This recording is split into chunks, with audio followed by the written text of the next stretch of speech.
evening, everybody, and welcome. We are Random Encounter Productions. I'm Cody Stone, and with me tonight we have...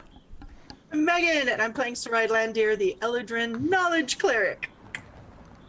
I'm Kez, and I'm playing Treasure Knight Crafter, the Tiefling Barbarian.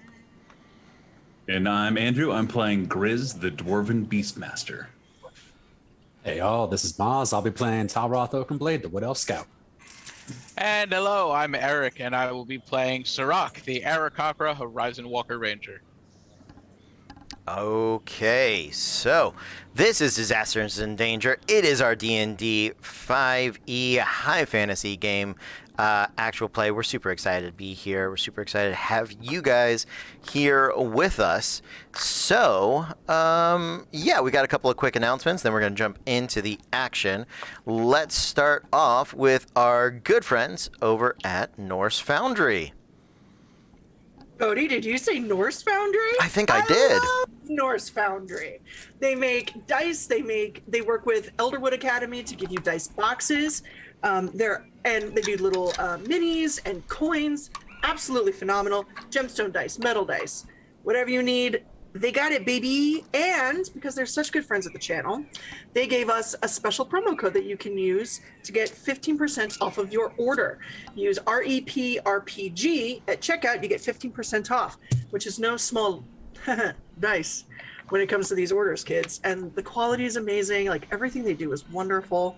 They have these great, they come out like little books, so you can have like a bookshelf of dices. It's neat. Yeah, if you go to norsefoundry.com and use the promo code REPRPG, 15% off of your order. Awesome. Thank you so much. Yeah, definitely check them out. They are also going to be where we get our boulders for the start of PvP Season 2 coming this Saturday. Super excited about that. Everybody get the chance to head on over there and check them out. And that's going to be starting on Saturday. 2 matches every week at 7. So we start at 7. So yeah, that's going to be a good time. Also, we want to give our friends over at Lance Orlando a shout out. You guys have a recorded show coming up soon, don't you? Either of them? Either of the people that do Lance Orlando? We do. Just took a second to find mute, but she got it first. Yeah. We do have a recorded show coming up that's going to be probably popping up on our Patreon. It's going to be an hour long.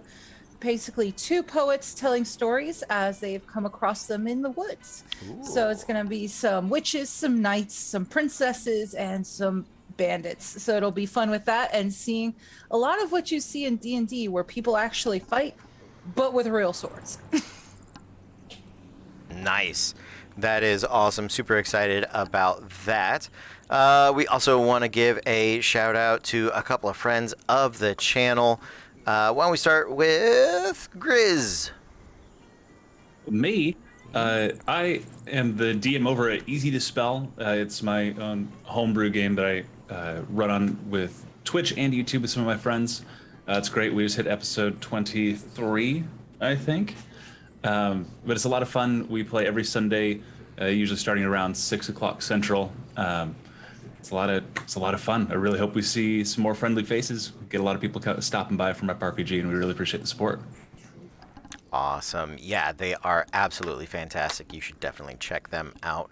And our illustrious Eric Sirach, I think your other half does some twitching, doesn't she?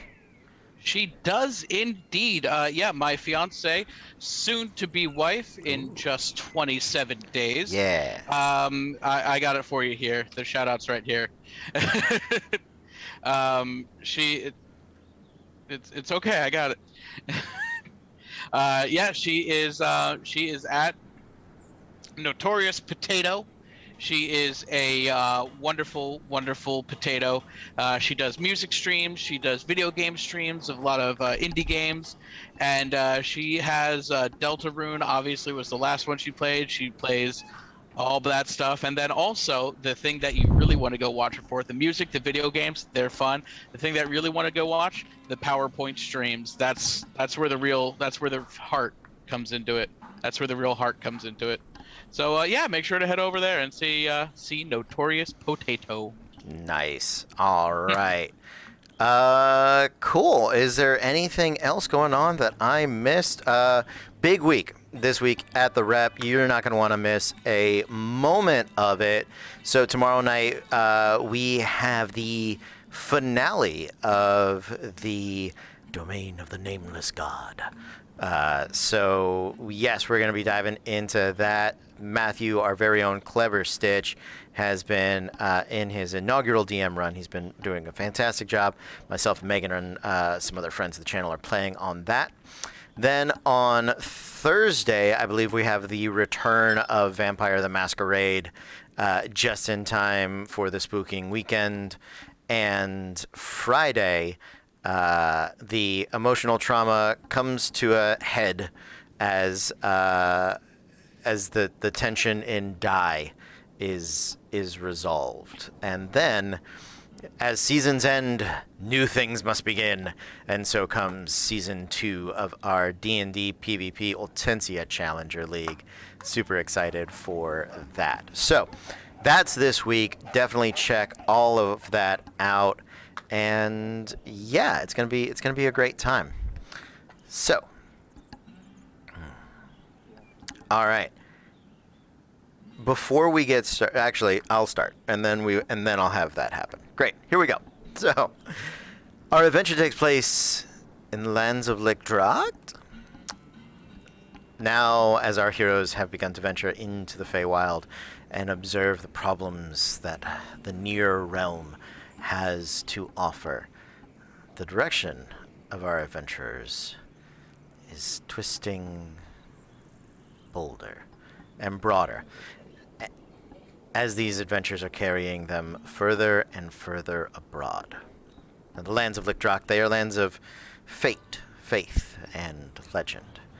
Legends written in blood, by fang, by sword, and by spell.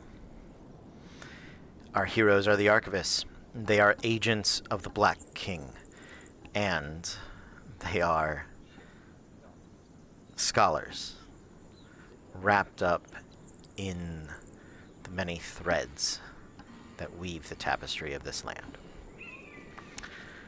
Last week, you all, you met with the Black King. You discussed acquiring additional pieces of the Staff of Gyron, of which you have 1. There are a total of 10, although in modern small folk history, only 7 have ever been compiled at a time. Gyron swallowing 3 as he passed into oblivion, or legend, or death. Who knows? I do, maybe. Who knows? So, that is your current task. But you guys did take a moment, and you stopped off in the Feywild, did some scrying, did some observing. You have borne witness to the effects of the Choking Sands that has completely conquered the summer court of the Fey, decimated it, with the courts of spring and autumn operating in exile. Only the winter court remains. And as the sands destroy the Feywild, the prime material plane, its seasons, and its traditions of magic come ever closer to a cataclysm. The Feywild is dangerous. It is tricksy, one might say. And so you guys have decided to focus on the Staff of Gyron for now, in a defensive measure to make sure that, 1, the Black King and his people are safe from dragons, and 2, so that you don't go to the Feywild and come back decades later, right? Good times. So, before the game, everybody rolled me a percentile. The person that rolled the 1, the natural 1, Tauroth, And the person that rolled the 78, who is that? Should I start rolling new stats then, just in case? Nope. Sirach. Sir Rock. I don't like that laugh.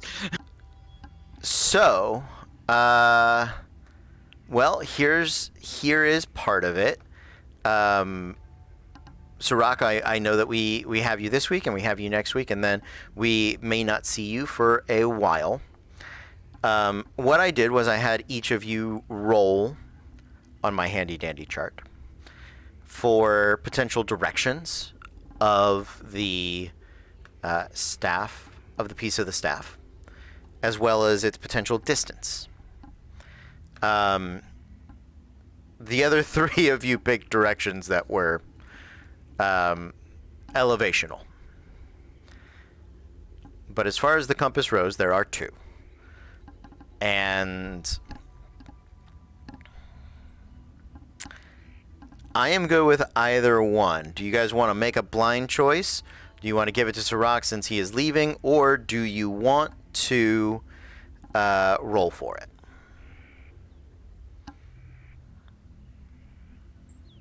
The logical part of me wants to kind of see where on the maps they might be lying, but I'm tempted to let Sirach pick this one. I mean, I haven't chosen a direction yet. That's why I'm asking. So you can't look at the map and know, because it's not the compass is spinning right now. It's not pointing you in any particular direction. I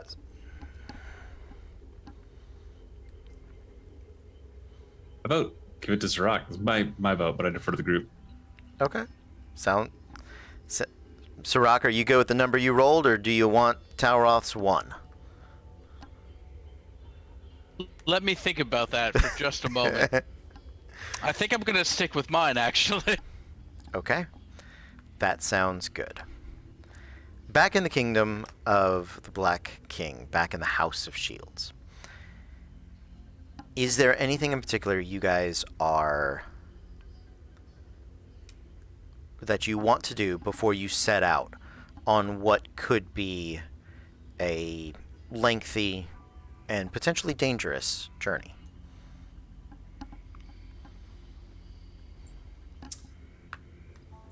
At least for Talroth, just minor things mostly. Just talking to a couple shopkeepers, just asking about like a couple very minor magic item enchantments, stuff that can wait. Okay, stuff that can wait. Nice. Can I see if there's a magic weapon I can get? Because I don't have one. Yeah, absolutely. Did we not? I know when we did the class change, we talked about... No, when we never did. We never did. Okay. No. Then let's get a weapon for Saride for sure. And then any other things people want to dig into? I think Saride is looking for a weapon. Grizz is going to back up with his the scouting garrison commander, because he was going to help him write and deliver the letters to the fallen soldiers from. Yeah. Okay. Sirach, Treasure, anything for you guys? Honestly, if like either Talroth wants company or Grizz just wants company, if anybody wants company, Treasure's like happy to go along. Nice. Actually, I would have asked Treasure to come with me. Okay. Okay. Good. Let's see. Yeah, I can't think of really anything for that Sirach would need to get ready at this point. Okay. Sounds good. Maybe head with Saride to go look at what weapon she's deciding to pick up. Okay. You know, give his, mace advice. Sure. Look for a flail sail. These sorts of things. Of course. Yeah. Of course. Gotta have the flail sail. Megan, you had given up some of your Yeah, both of the wants. and they were uncommon. I got rid of them, so I don't remember. Yeah, because it was Magic missile and war mage. War mage, Okay. I Magic think. missile and war mage. Let's see. Not super friendly is the searching elements of this, but we can dig something up here. Yeah, maybe just do this and then do that. Yes. Haha. All right. Am I terrified? Yes. You shouldn't be terrified at this point. This is the easy part.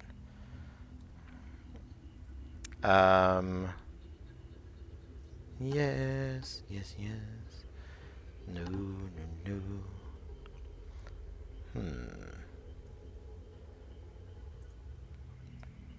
You want a... What sort of weapon do you want? Non-magical, got- but like, what form do you want it to take? She's got a quarterstaff, Okay.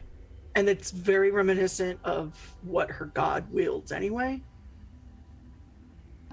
Right. Like the picture you posted, she has like a giant spindle. Yes, yes, yes, yes. I remember. So like a quarterstaff or a spear, I think is good. Okay. Good. Good, good, good. Let's see.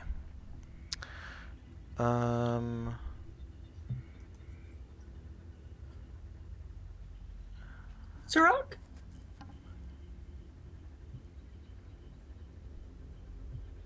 Yeah. What can I do with her? Have you known many clerics beside Dozin?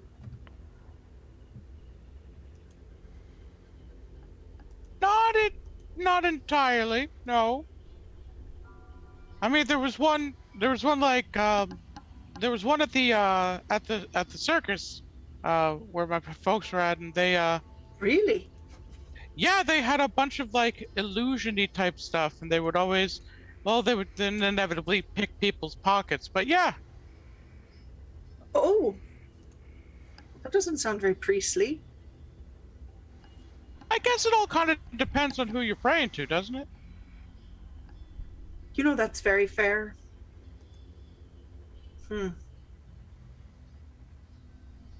Still getting a bit used to it. I can understand it. So it's definitely a bit of a shift for you. I bet.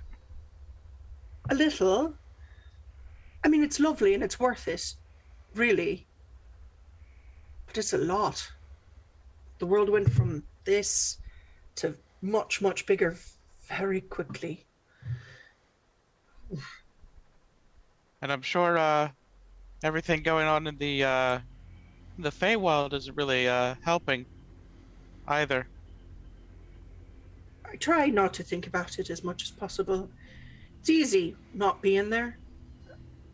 It's a little bit harder being here and seeing, you know, every once in a while a dryad or another Eldrin just walking around completely out of place.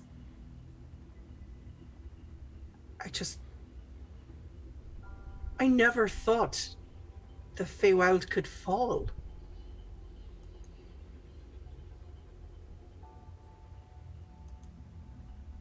Well, I mean, I don't know if is it fallen or is it just, I mean, maybe for the most part, but I mean, doesn't mean we can't help it get back up. No, I know. It's just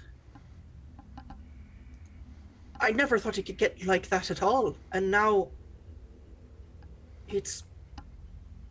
I feel like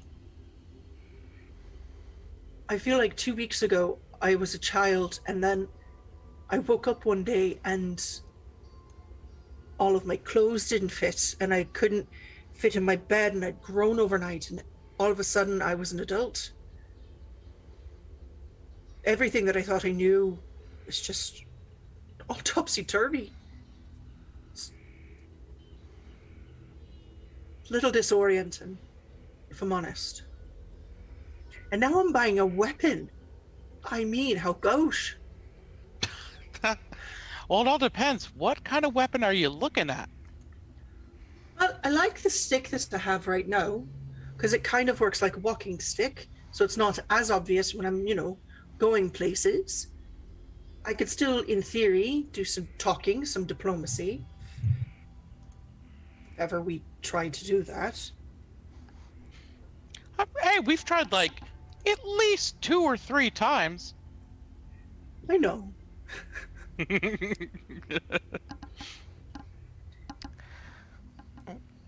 Saride, about- Yes. would Yes, you go tell on. me what are the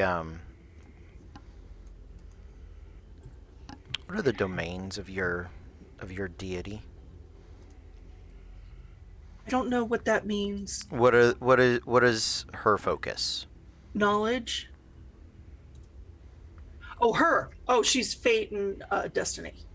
Fate and destiny. Okay. And looking fly as hell with a blindfold on. Well, who doesn't? So, I have some choices for you. Choices. Yes, choices. Gonna remove that one. Also, I do feel bad because I kind of pushed you into switching, so I'm giving you an upgrade. So you can pick up the Staff of Charming. Okay. Charm person, command, comprehend languages from the staff, expending one of its 10 charges. Okay. It regains D8 plus 2 charges at dawn. So, helps you do a bit of the stuff that you were doing before, Okay. if you wanted that. Also gives you some defenses against enchantments, basically. John. Enchantment. There is that. There's also the Staff of Healing. An oldie but a goodie. 10 charges. Cast Cure Wounds, Lesser Restoration, Mass Cure Wounds. Oh no. Then there is this one, which is a little out of the field, right? There is the Staff of Fate.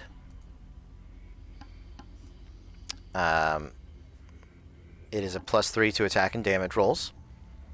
So you're committing to being more of a basher. Okay. Has 6 charges. You can expend a charge as a bonus action. Give yourself or another creature you can see D4. The recipient rolls the D4, adding the number to one ability check, attack roll, damage roll, or saving throw before the start of your next turn. If the die is not used, it is lost. If you expend the last charge, roll a D20, 9 or lower, staff becomes useless. 10 or higher, it regains 1d6 expended charges.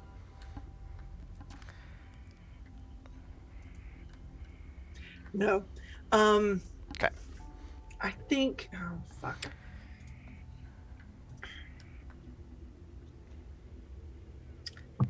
You can also I take a have- Skyblinder staff, which is a +1 to attack and damage rolls, +1 to spell attack rolls, and you can try to blind flying creatures. How useful is that gonna? Oh, like dragons. Dragons do count as flying creatures. That is true. It is a lower rarity. It's uncommon instead of the others, which are rare. But it's a little broader in its use. I'm.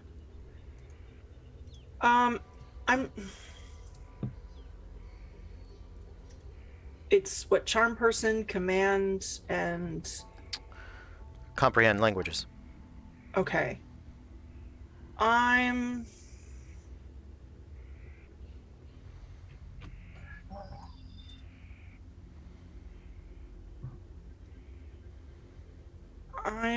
gonna, because I have command Mm-hmm. and I have tongues. Does that let me understand? Yeah. Yeah. I'm gonna take the staff of healing. Okay. Staff of Healing. Let's go Healbot, kids. Yeah, you can look it up on D&D Beyond, just Okay. as written, right there for you. Thank you. Thank you. Oh, what do you think of this one, Sirach? I like it. Surak has no feelings about that, staff. Okay. So, does everybody have their lick dropped map open? I can in but a moment. All right. It's literally in pictures. Got it open now.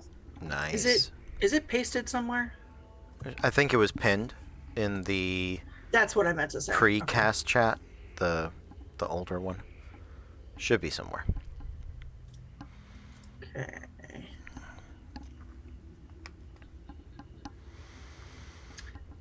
Andrew, you were here last week. Andrew and Sirach, and Sarai. What date did I say you guys were at? Ooh.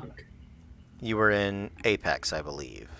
Yes. Yes, Because it something of was Apex. not that. Because the first of Apex, it was like a week after. Because I think Okay, the first of Apex is her 1 year anniversary with Thozen. that's right. Yeah, and you made a point about that. Yes. I didn't make a point. I just said it. No, I mean no. that it's stuck in my head. Now that I'm you had making a said that. point. Oh my god. You know what? Drawing initiative. Here we go. Okay. There we go. This is how Sirach goes. Went from a point to a scene real fast. Yep. Thank you. So, sounds good. You guys gather up within the halls of the Black King. You have the leaden lined box that carries your particular piece of the staff. Who is attuning to the piece?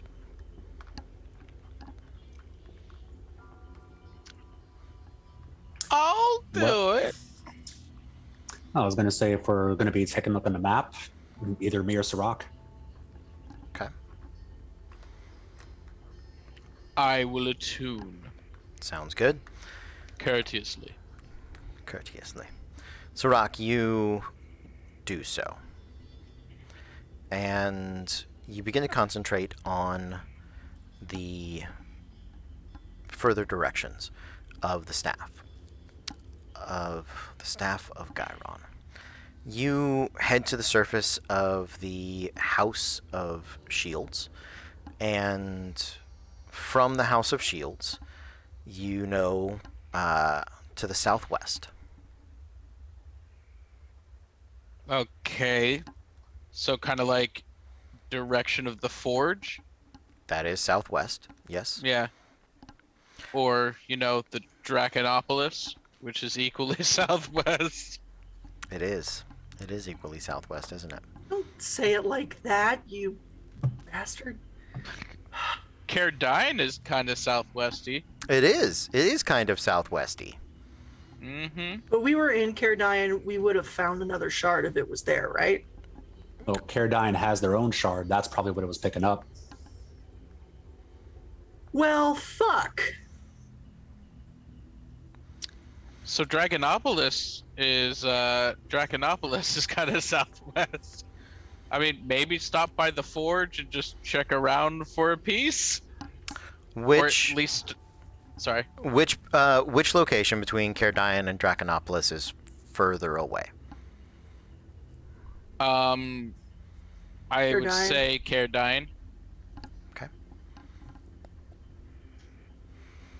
You guys do have a portal that opens to the forge. That can at least get you what, like 5-6 hexes away? Yeah. Yeah. Because I figure what we can do is at a certain point, we're going to, like, on the way down to Draconopolis, when we check again, like, there's going to be a certain point where is it to the southwest or is it to the south? And if it's to the south, it's Cardine. If it's to the southwest, Draconopolis. Mm-hmm. I mean, I just say, I guess we start moving in that direction and kind of wait for it to tell us otherwise, I guess. Yeah, let's get to the forge, and then while you're talking to the shard, I could maybe try and scry, and get an idea for the surroundings. Because I've been to Caradian and I know what that looks like. Yeah, you can scry on a location, but you can't scry on the individual item because it creates it creates a loophole if you scry on an item that a person has rather than the person. Then they don't. Then so that doesn't work. You can't scry on a person? You can, but they get a saving throw. But if you scry on an item that a person has, it's a loop. Now I get you. Thank you. There you go. I was looking. Nice. You guys gather your gear and your party. You do you attempt to leave Screebers behind? Yeah. Two of you say no. One of you says yeah. Grizz and Sirach?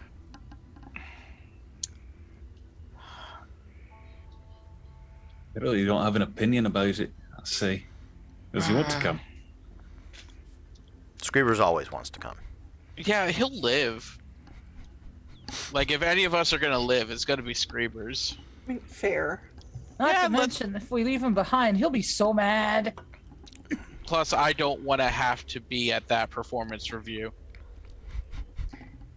And not to mention, since he might have a scent of Velxer, if that thing comes a crawling after us, if Screebers books it, we know we're in trouble.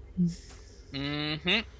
Or, conversely, if I may, if we bring him with us and Velxer is after him, then we're just asking for Velxer on top of dragons and shards and what else? No, Wait, Velxer's after us, not him. He knows about us. I thought we left Velxer in a bit of a fine state. Is he pissed at us now? Oh, that's right. You weren't there when Screebers gave us. Oh boy. What did I miss? Well, Screebers got a little upset Yes. that we were leaving him behind every now and then, and he had that feeling that we forgot about him. So after we left Velx's, and he decided to go visit Velxer. And needless to say, it didn't really end too well. So again, And- and I can't stress enough, he's looking for Screebers, not for us. Then I must be misremembered what Screebers said, because Or maybe I am. Let's be honest, it's probably me. My mind is Swiss cheese. And I was just so enthralled with the performance. He could have been talking about how Velxer was the one true god. And I've been like, yeah, absolutely, he is. Go Screepers, go. Oh my god. Cody, Okay. which was it? Like, is I'll be perfectly honest with you. I genuinely don't remember. I just channeled the Screebers and let him talk, and then so let's say you guys take him with you, and I'll sort out whether he's in trouble, you're in trouble. It's I appreciate your trouble. concern, but that is not something I'm focusing on at the moment. So don't mind pulling back the curtain and letting you guys know that is. thank you. That Okay. is open for you. You take the teleport, the portal, stepping through into the forge, the volcanic region that is lined with the arcane dust of ancient civilizations. It was here, upon these anvils, that the arms of the fated were forged. It is a homecoming of sorts for Bloodburner. The axe reacts immediately, catching a dull light that is in anyone else's hands or on anyone else's clothes would have been a painful burn. but on the back of Treasure is but a hot stone massage. You okay there, buddy? Kind of pats part of the haft. Yes. This is home. This is where we were born, not where we are to return to. Cannot go home again. Must venture forth into the world, burning away its iniquities. Oh yeah, no, we're just on a pit stop here, pal. We're searching for shards to burn any inequities. Like dragons trying to take an absolute dump on a bunch of dwarves and Fae. And right after that, we're making a stop in the Feywild. They know 'Cause nothing there's a- of fire. These usurping dragon pretenders. We will teach them what it is to burn. Well, I would say most dragons know a bit more about fire than me, but I'm assuming that with as old as you are, you probably got a one-up on them. Age has nothing to do with it. It is rage that invokes the flame. Okay, well, I'm pretty good on that one, so yeah. I don't suspect you do, but any, before I rush you guys out of the forge, any particular business? Did we want to try and scry? I think you wanted to try and scry, and do we still need to talk to Wyatt and all of them about the fact that they're moving into No, part of because the- it's not Wyatt that's going to be discussing that with him anymore. It's Alvaro. Okay. Yeah. It's fine. If I can, because while they were shopping and everything, Grizz had kind of gone off on his own. Yeah. We don't have to like role play through That's fine. those really sad moments. But when Grizz comes back, I think he just very solemn, hasn't been saying much, and he has clean shaven both his face and his head. So sorry, Kez, who's working on the artwork for Grizz.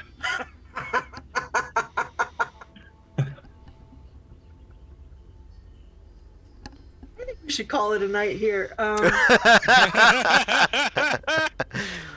Right, right. Well, he'll be bearded again soon. It'll grow Yeah. back. Yeah. And that was before going to the soldiers that he feels that he led to his death. He shaved his hair and beard as kind of a mark of shame. So when Grizz has returned to join you guys at the portal, he is nigh unrecognizable. It's definitely Andrew without the glasses, right? It takes her a minute. Oh, hello. Wait, what? There's another. Oh fuck me, Grace, is that you? Yeah, you probably look a little different. You've been plucked. So Ah. fuck. Like a spring chicken. Oh my. It's symbolic more than anything. They'll come back. But Are you all right? yeah, something that I've been putting off. But had to be done. Had to be done. Treasure just Right, goes are we in- going all right? That's daylight's burning in. Treasure goes like from behind Grizz and gives him a big old hug, but she lets her hair kind of flop over him, and since she's got so much of it, she's like, Yeah, I had to you point know, out how much bigger than me you are. the point is, you said this is symbolic, right? Right? Is When you're out of Yes. luck, your friends are there to give you a hand. Even if it's a little extra hair. You get what I'm saying? I got it. I appreciate it. We grow it back pretty quickly. Let's say. I'll just be like this for a little while. That's okay. I You'll thought be a, I thought I'd clean up pretty nice for a dwarf. Look at this jawline. That's chiseled out of stone. It's new you'll be a weapon. peach tomorrow. Yeah. Maybe I'll keep it like this for a bit. Not having the mohawk silhouette. And don't worry, I didn't shave Benedict. He's Oh,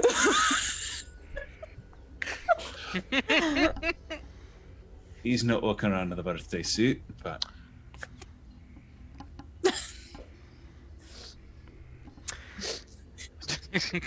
You all have arrived at the forge. Some of you a bit cleaner than before. You are welcome to scry from here. However, I will let you know, Sirach, the staff continues to point southwest. All right. So we're still saying southwest. So if we're looking at the map here, that's. I mean, it's kind of one of two places, or this other place that I don't know what that is. It doesn't have a name, but it's to the left of Caradine, just kind of chilling there, right on the edge of the forest. Could also be that. See, it might not be Draconopolis at all. Yeah, I was kind of wondering about some of that. I mean, we don't even know what else is between here and Draconopolis anyway. Very well could be there's a few towns or villages or something out there that it's getting a ping off of that just ain't marked on the map.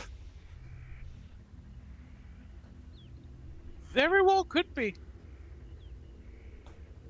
how long do we think it's going to take us to get to Draconopolis from here? From here, 3 days through the mountains times 4, 12 days. Day in the interim. Oh, you travel at full speed in the mountains? Full speed through mountains. Okay. And but I believe we had set it at 2 days per mountain. Yeah. So 2, 4, 6, 8, 9, 10. Well, these are hills, so we're going to count them for 2.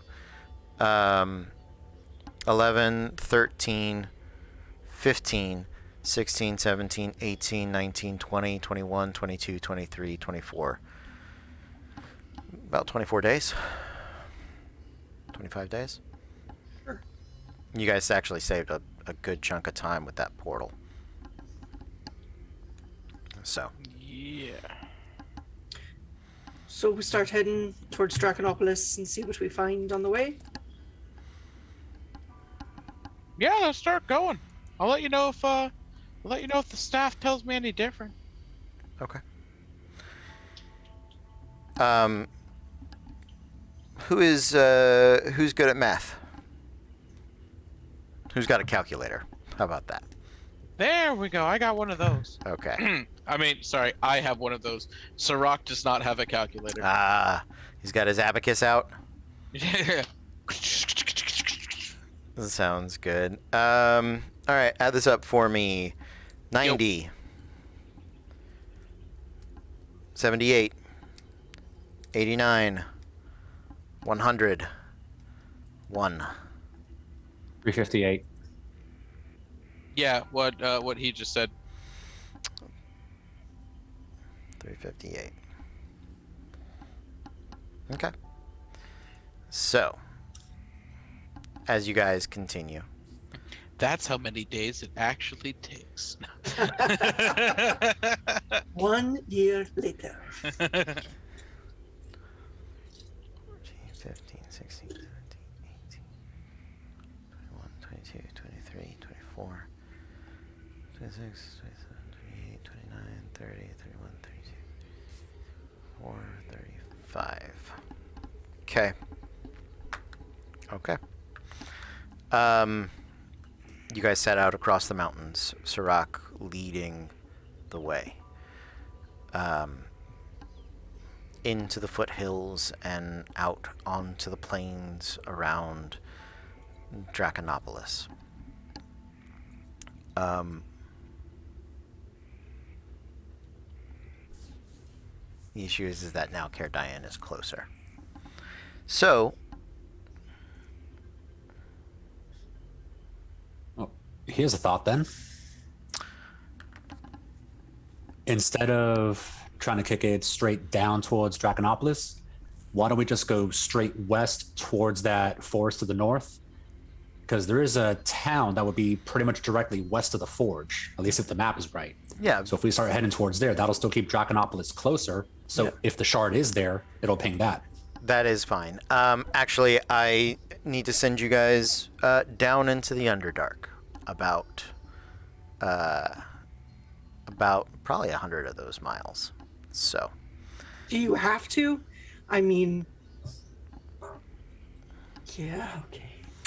I will leave it to Sirach. Sirach, where would you like your final adventure to be? Would you like to go to Draconopolis?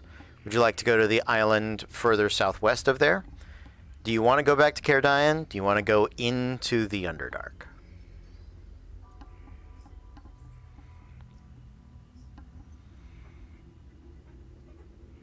Take me to Dragon City. Absolutely. Absolutely.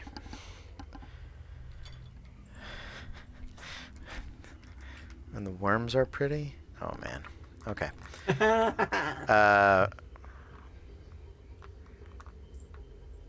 Out across the fields you go.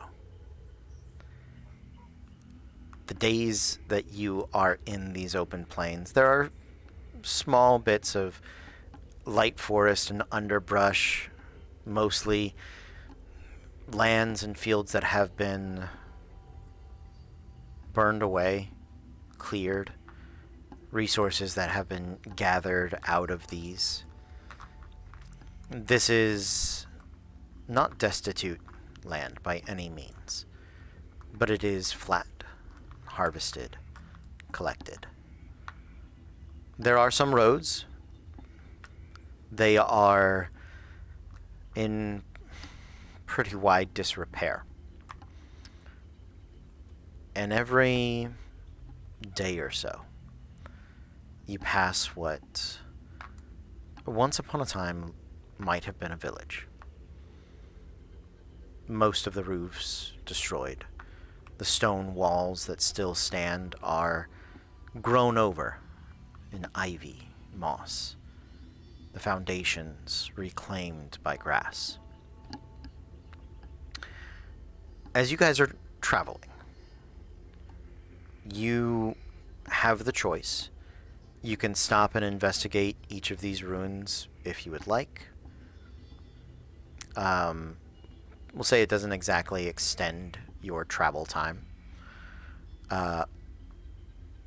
Or you can simply make note of it and forge on.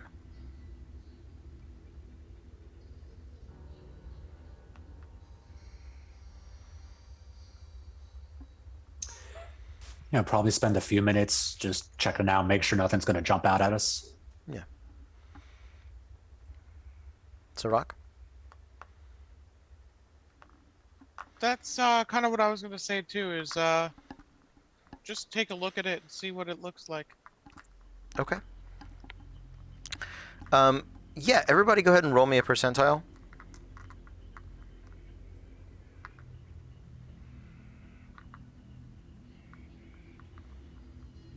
$15. Okay. 84. 61.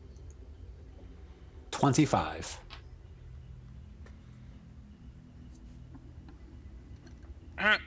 Two.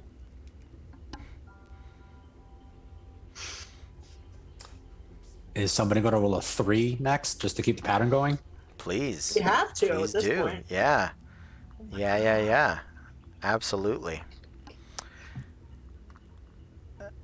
Many of these towns, it is obvious what has happened to them. The type of destruction that you are recognizing is clearly done by dragons, by the rapid descent of bodies and claws. You can see the gashes in the stones as you go.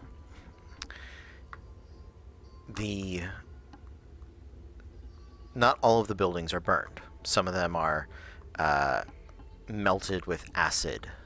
Some are charred, and you can see the pattern of the cracking electricity that bolted across each of the homes. They are not necessarily, how shall I say, uniform, right? You will find a mix of draconic weapons, breaths, that seem to encompass a variety of the destructions. But one thing you can tell for sure is that this countryside once was by no means a metropolis, but a booming, thriving place where towns were a day's travel or two away from each other, and the fields of crops upon which they grew is obvious. One of the other things you do note as you begin to investigate each of these areas, not all of them, but I will say you've got about 10, 12 days in just open plains. I'm going to say at least 4 of them looks like there were mines set up afterwards.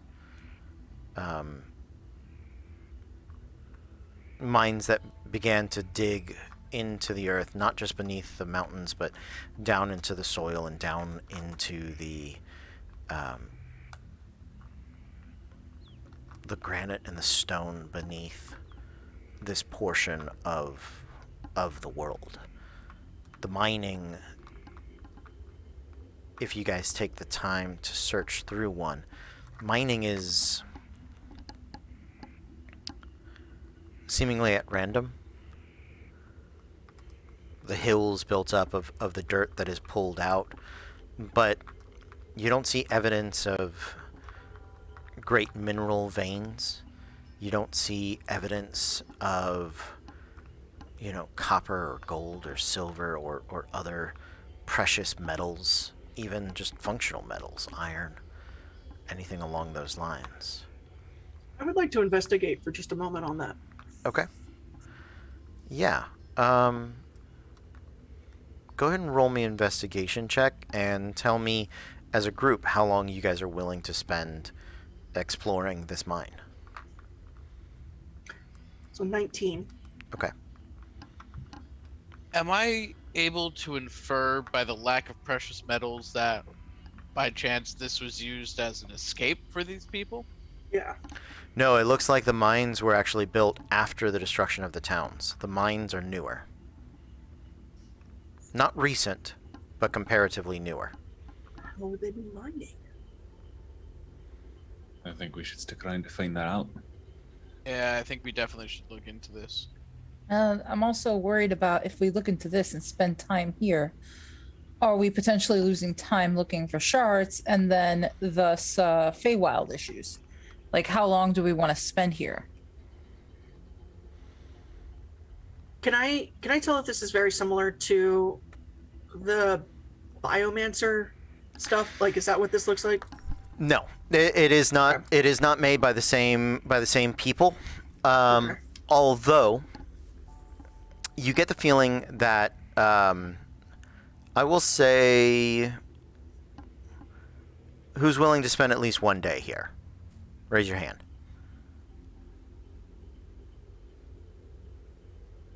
Okay. I should clarifying question about what time in the day is it? Like, are We'll we say you still find pretty it early. You'll spend the entirety of the day, and it'll add a day onto your travel time. I'm curious, but I'm not that curious. You've passed at least 3 others of these. Yeah, fuck it. Yeah, I'll say yeah. Okay. Anybody willing to spend 2 days? All right, everybody taps out at 2. Sounds good. The mine of this fourth one, and you can infer a similarity in the rest of them. It is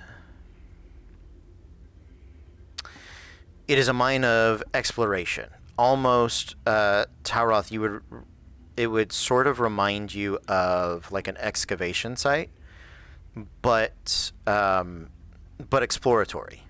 This is people digging into the earth looking for ruins of some kind or evidence that might lead them there. They have dug very deep, this particular one. The day that you are exploring this spider's web of tunnels and offshoots and things like that,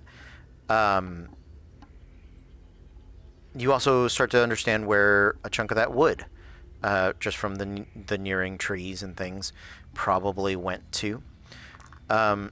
You don't know if they found evidence of what they were looking for without spending more time. So it's genuinely up to you guys, but it looks like after the dragons destroyed these towns, medium-sized humanoids of some kind came by either force or of their own volition and began to dig, began to search. Just based on how everything is set up down here, maybe if there's any tools or maybe the way certain ropes are tied off or how the lumber is stacked up in here, would I be able to get an idea of what kind of creatures, like if this is like a dwarven structure or elves or dragon? Make a history check. Would my dwarven stone cutting? I will let you make a history check with advantage. 13 for me. Okay. You need another d20. And then stone cutting, I'm proficient. And I double my proficiency bonus to it, so. Yep. 23. Okay. Not dwarven, 100%. But there are some similar techniques that you suspect mountain folk may have learned from dwarves and were utilizing here. You, Tauroth, and Grizz together can piece together they were not small folk. We're not talking halflings or gnomes. We're not talking hill folk, right?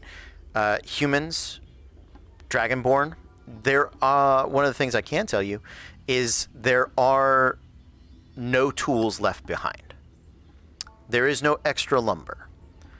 Whatever was functional at this site was removed. So you get the feeling they either found what they were looking for or gave up looking here and moved on to another location. This mine isn't abandoned like they got attacked or killed or something from beneath came up, right? They're just, all the tools are gone. All the wagons, the lumber that they would have had stacked up, the beams to brace the tunnels, all of that sort of stuff, gone. It has seemingly moved on. The impressive thing is it's not too many mines you run into where they left after not having dug too greedily and too deep. Yeah, it's almost like they knew what they were looking for, but I don't know.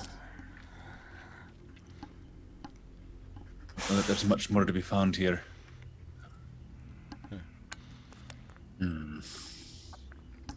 Yeah, the part that worries me is what were they looking for? Because, I don't know, something about it just feels weird, you know? Because we've seen a few other of these, which means they're looking for something and they've got points of interest that they're looking, places that are looking for it. So we're either going to be lucky enough that we run into whatever it was if they found it, or we're going to see an active site at some point, either on our journeys here on the way back if we take a different path. But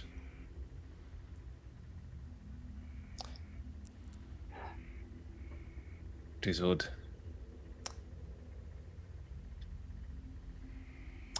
Cody, Also, I question realized for that you. they took. Please.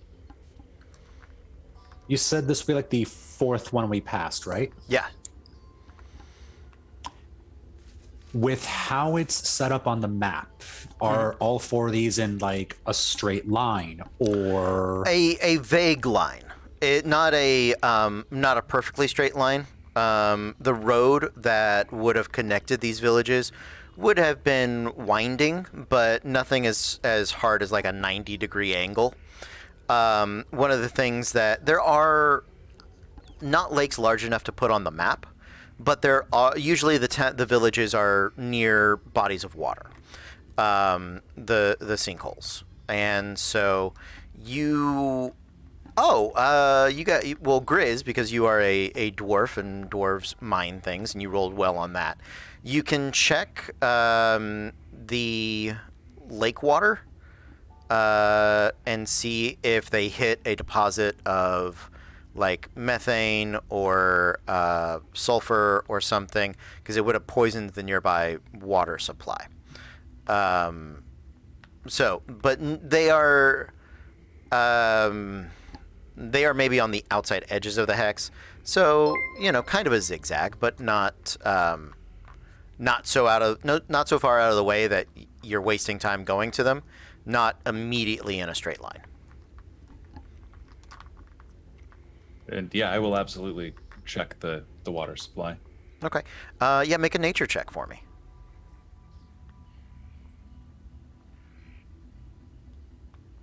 Uh, 14. 14. This water is there's definitely fewer fish and fewer aquatic life that is in here. And the surrounding area sees very little of it is disturbed. Okay. Inside in the village itself, are there any like trees growing at all? Yeah. Yeah. Well, I mean, the ruins are covered in vines and ivy and moss, and like it is reclaimed by nature. They're at least 50 years past the destruction of these villages. Okay. I'll cast Speak with Plants. Okay. Sure. Go up to one of the older looking trees close to the mine. Okay. None of the trees. There are no trees close to the mine. That's where they started cutting them down. Clearing, So they come further and further away. There's probably the oldest tree you can find is maybe a pretty large tree. It's got kind of branches that are heavy enough that they've kind of stooped down onto the ground. You can see the evidence of where children used to play on them, and lovers would carve their names into the bark. And so, yeah, it is an older tree, for sure. Yeah, I'll walk up to it and cast Speak with Plants. Mm-hmm. Hey, good afternoon. How are you doing? I'm doing Great. well. Who How are you are three? you? Good. Curious. Are you familiar, like people passing around? You seen anyone recently? Specifically, digging into the ground, killing all the other trees, that kind of thing. Oh, yes, the Takers. I remember them. They were some 8 rings ago.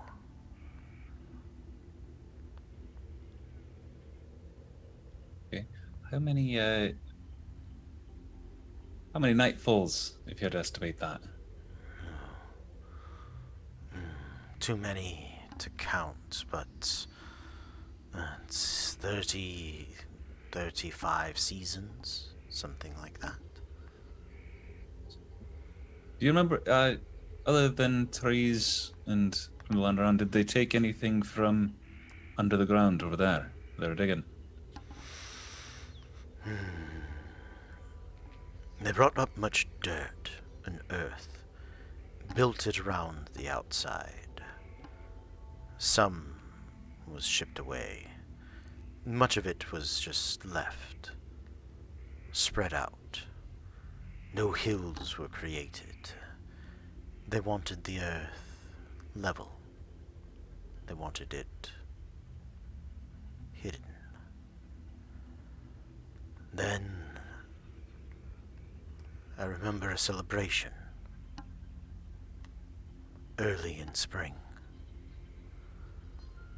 That night, their lights did not go out. They sang and danced the way the people used to at festival time. This was its own jubilation. They had taken a great stone from deep within, a pillar about the size of, well, 2 heights of you, the width of my trunk.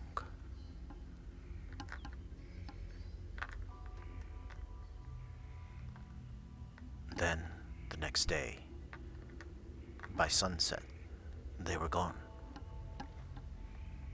Some still come, people like you, small groups. They search the houses and the mines. Not for very long. Never for very long.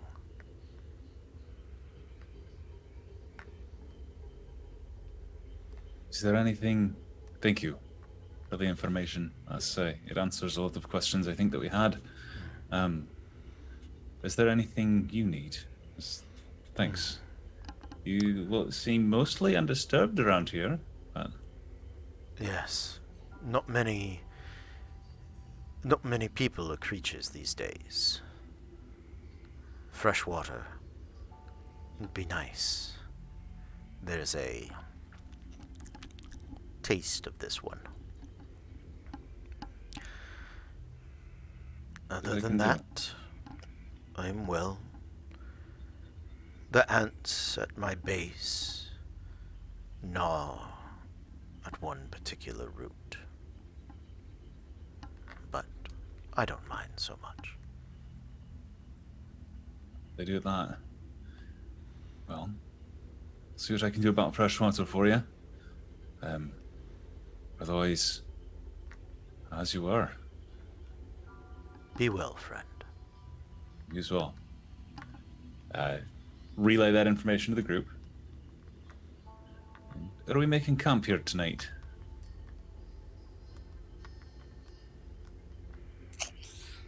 Don't drink the water, by the way. There's a taste to it.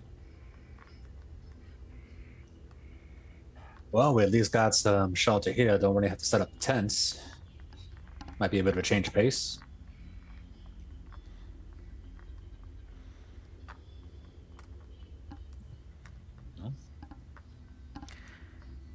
You guys gather up in the area. You search through the houses. It looks like bandits have come through here a few times. Scavengers, maybe not even bandits, probably just people investigating, you know. You don't find much of value. If one person wants to roll me a percentile, if you roll over a 90, we'll say you find something. But there's no real pressure. It's just whether there's something there to find. I'll give it a go, just in case. Let's do it, Kez. 43. Sounds good. You thought you found part of a journal, but by the time when you went to pick it up, it just sort of paper crumbled in your hand. You know, a little bit of the leather binding remains, but even that, like if you rub it too hard, just sort of flakes apart in your fingers. So.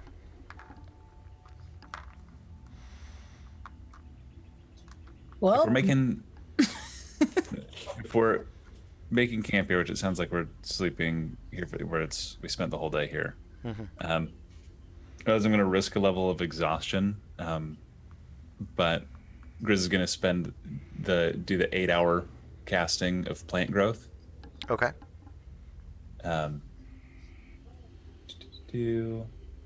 Enriches land. All plants in a half-mile radius centered on that point become enriched for a year. Okay. No. Yeah. Sounds good. Go ahead and make me a Constitution saving throw. Make it against the DC of your spellcasting.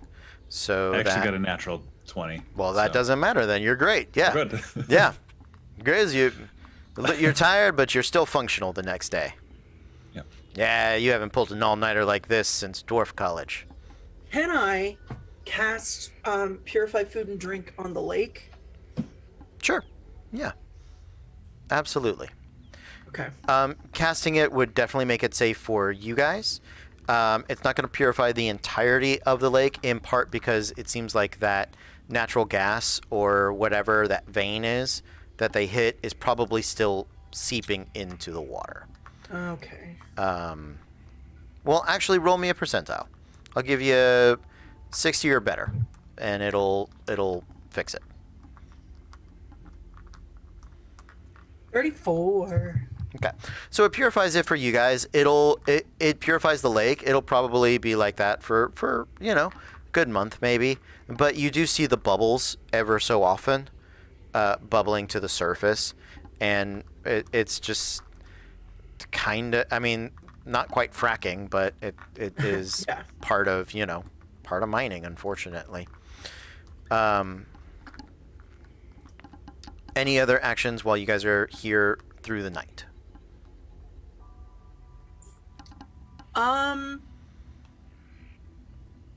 Grizz, do you tell us what you talked to what they said they saw the pillar? Yeah, I relay all that information. I'm gonna try to scry on the pillar. Ooh. Okay. I'm scrying. You can't stop me. I'm not scrying on trying to you. stop you. Y'all can't stop me. I don't care what it's on. I'm scrying on some. Yeah. It's gonna be this pillar. Yeah, absolutely. Let's do it. But weren't we just saying you can't scry on an object? You can. It's a On a location. location. On a location. Fuck. Tell you what. Sorry, I didn't mean to stop. No, you're you. good. Roll me a spellcasting ability check.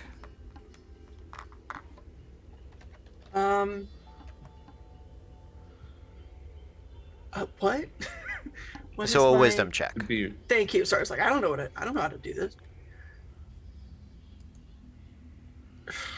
11. Okay. Yes. That Okay. I don't know how to do this. that does not. Time should Work. Ula come to work? 11. Yeah. Okay. Choose location. Yeah, it has to be a location you've seen before as a target of the spell. So, there you go.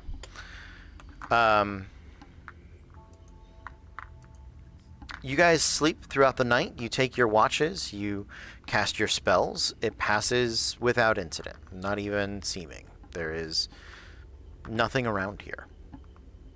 Not like it's completely devoid of life, but between the lake being poisoned, most of the people being gone, not a lot of even wildlife feels the need to come here. Some rodents, some cats, small vermin-like creatures.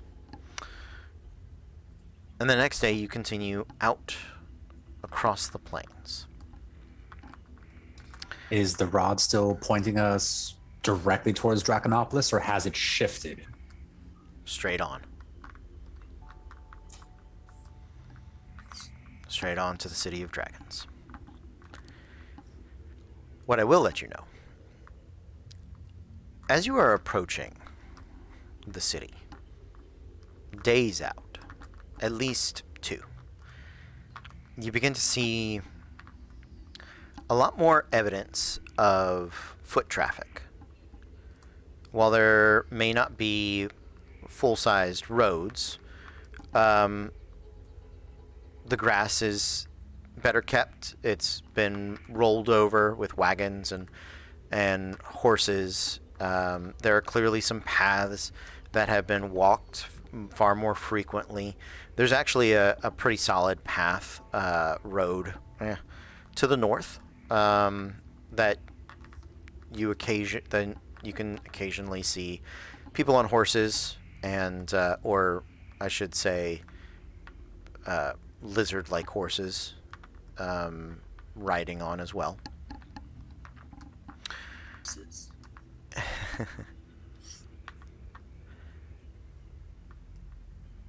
Do you guys want to head straight into Draconopolis? Do you want to circle it? Do you want to go to the north? Do you want to go to the south? Or...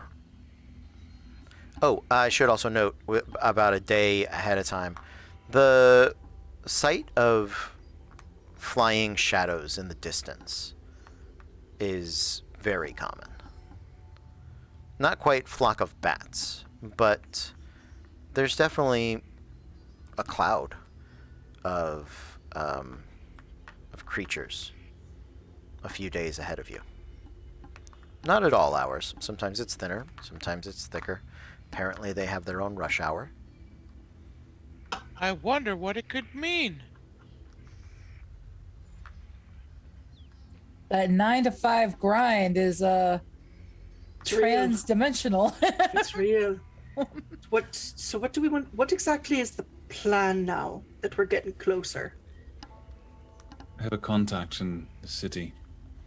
Do you? You do? I do. That's an old dwarven scout. He wouldn't retire, so they put him someplace where he could only cause so much trouble. Old one-eyed coot named Taru Grayson. Haru Grayson? Yeah, he should have retired like a century ago. He's an old mad scout. That's he's posted up in the Dragonopolis. All right, so at least we have a pretense for being there. Well, the question that probably came up, and I don't think we really got the answer for, and just kind of gesture to ourselves. Are we going to match the citizens that live in there, or are we going to stand out? In Draconopolis? Are you really asking that question, Tom? I can go ahead and let you guys know. The Black King would have gotten the information from Taru. There are many small folk that live in Draconopolis. There are many medium-sized creatures. You will not match the fashion, because fashion here is influenced purely by the dragons, right? Often emulating their scales, features, horns, the webbing of their wings, right? The most societal of dragons probably donate a certain number of their scales every year, and so that their underlings are adorned in their finery. If you're talking purely by life, there's probably 100 civilized folk to one dragon. But the dragons are still the dominant political force, right? So, and people do travel in and out of Draconopolis. One of the things you will note, though, is that, according to Taru, is that over the past... ever since he's been there, probably 30, 40, 50 years, the open hostility towards towards non-draconic people has increased. I know we had talked about it. Did we ever end up getting Screeber's new cart? You absolutely could have. Do you want to? Yes. Yeah. Yes. Okay, great. And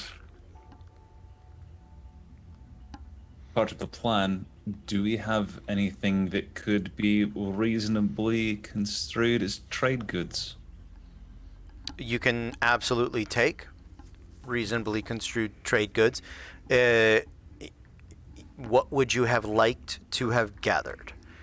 Anything in the player's handbook, plus whatever you could imagine the House of Shields is producing.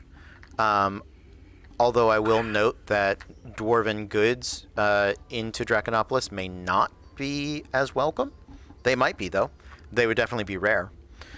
I don't want to do anything from the Black King, just because it might pique their interest a bit too much. Sure. What if we roll into town with a food cart?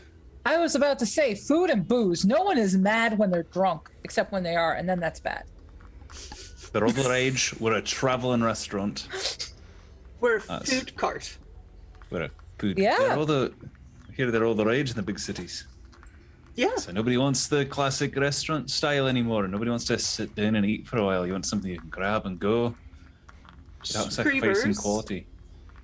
Reavers is a Travers. fantastic cook. Yeah. You think you can Scrapers? Yes. you can handle that? A food Very cart? clear. Yeah, I Very could do clearly that. the choice for the job. Very clearly the choice for this position. So, Grace, I'm sorry, but he's obviously both of you. But also, he's very well aware of how they like their type of food.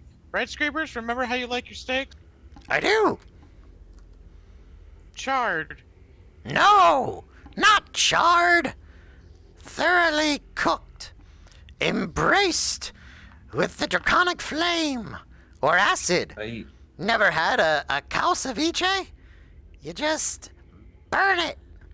Cody, if you ever say that again, I'm I'm pretty walking away sure. upstream. The phrase. I'm pretty sure cow ceviche is ceviche. served.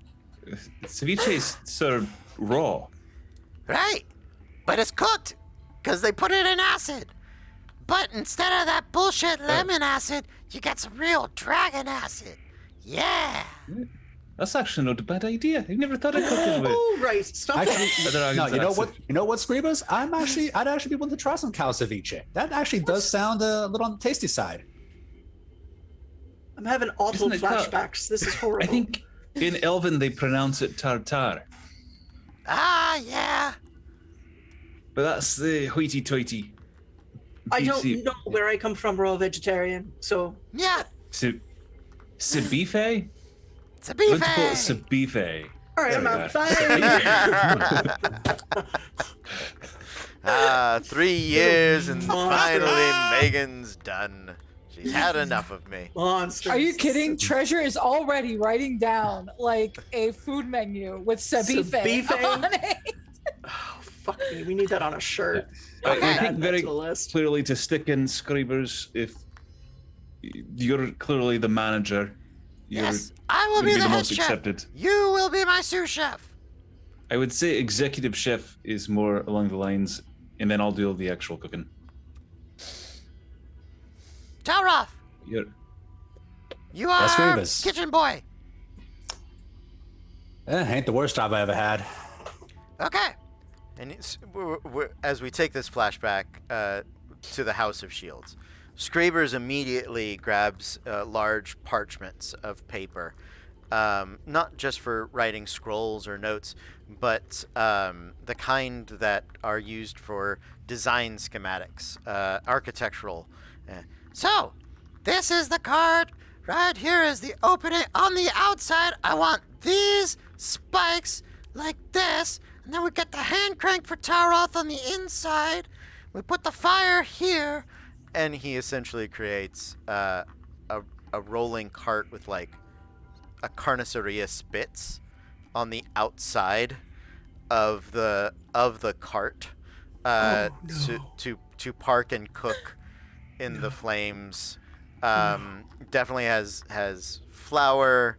Yeah, like he designs. You guys have the biggest cart you have ever had, rolling anywhere, and it is the food truck RV size of the medieval wagons.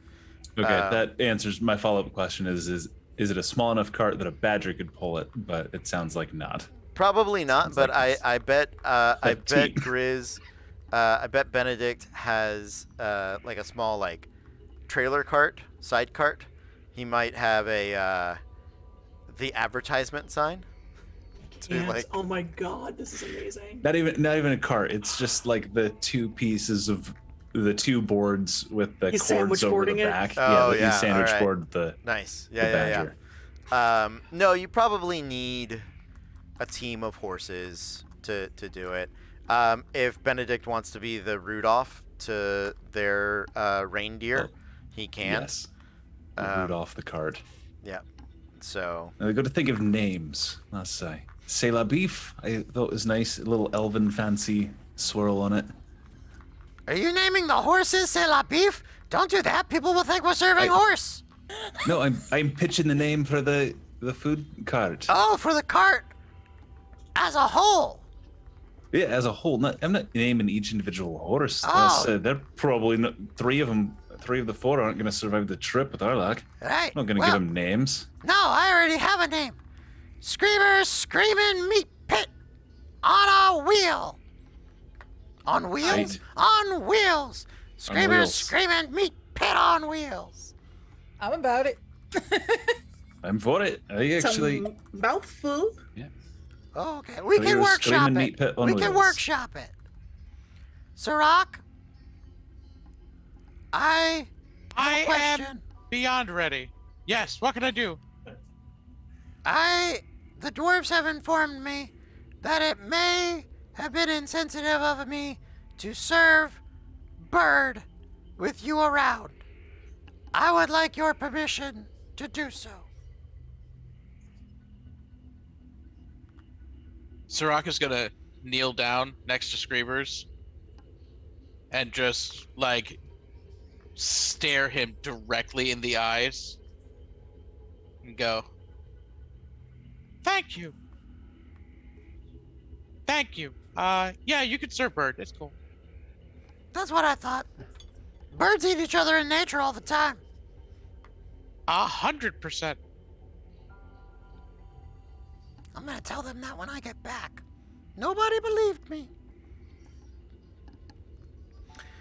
So yeah, you guys have a food truck of of Screever's design. It is at once the most metal and least functional food thing you've ever seen. But It's but truly it, the Mad Max. yeah, it is the Mad food Max of trucks. food trucks. This falls fully in line with, I think, Grizz's background.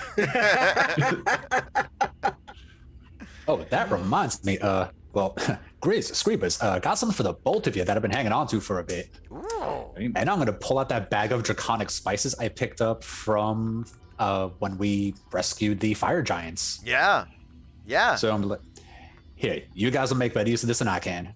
I don't know what's in it, Screebers. I know you said it tasted good, so hell, if Yes, you want to do it for, He gets a finger and just like, yeah, and like in the gums. God. Grizz is matching like exact same enthusiasm. Just. Hey, thank you for this. This is the second best gift I've received in days. I'm just seeing the two of them with like a dipstick, purple lips, and and teeth.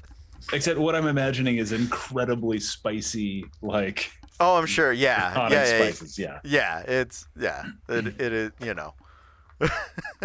Absolutely. Man, Absolutely. Grizz is gonna retire off into the sunset with Screebers to for a food cart. Ah, the This is spin-off we amazing. never knew we wanted. We need it. oh, I'm tempted to say it should be Screeber's incredible meat pit.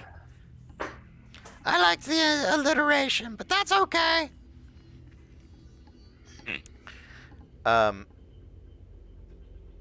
As you guys are traveling, you are, I'm going to say 2 days outside of Draconopolis proper.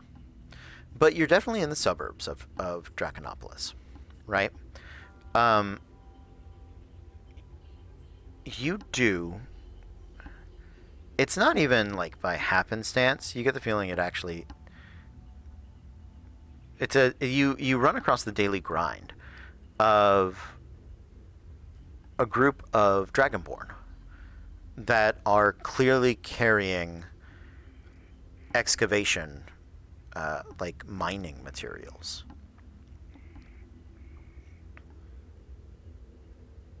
Heading away from the city or towards it? Slightly towards it, towards a northern suburb of it. Follow them? Follow them? Yeah, I think everybody's on board. Or I don't know. You guys tell me.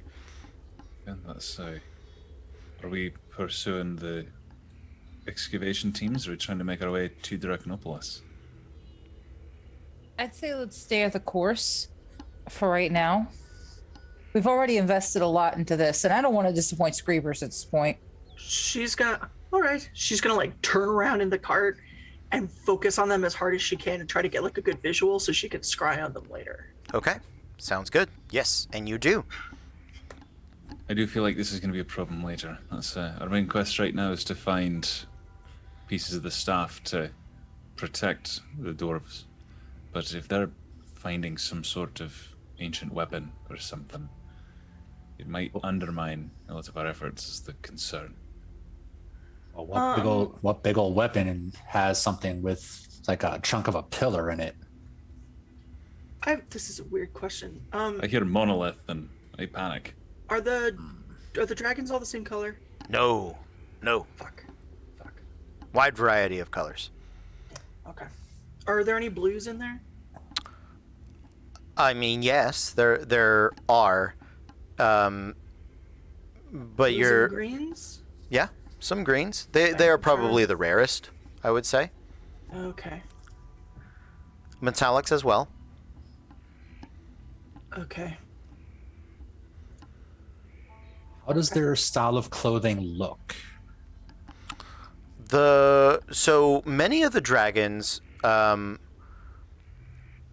the dragons are,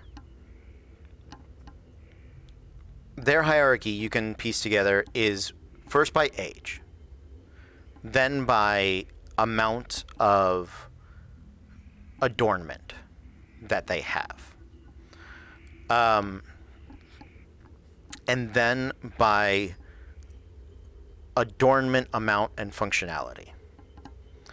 If you cast your mind back to the Forge of the Fist, where you guys found that mithril armor for Ilvri Duros, you can see immediately that walking a dragon in that would be highly respected, would hold a station far beyond his age. But it is here where dragons probably have a hard time hoarding necessarily. Wearing your hoard is a sign of what you have. Not just having it is important anymore. It is displaying it, right? The underlings, the humans, the dragonborn, the races of all makes an ilk. Travelers like you guys have no draconic adornment. And then the more dragon-like pieces you have on your costuming, on your uniform, the more important your station is. And if you are wearing actual dragon scales, you work for that dragon. And that dragon is in a powerful enough position that you want to work for that dragon. Right? I'm going to start keeping an eye out for anybody with those brass and red scales that matches the scale mail and the cloak of webbing we found back at the... Yeah. Okay, absolutely. I will say... go ahead. I'm gonna bless him. Okay. And if I may, you just mentioned Ilvri Duros. Delrin, my contact back in Cardain, he mentioned there was a dragon by that name who's under hoard arrest here in Dracanopolis. Really? Well, I mean, that would make sense why he kept sending his simulacrum after us. Oh, that's... He's... not under lock and key, but he's being watched.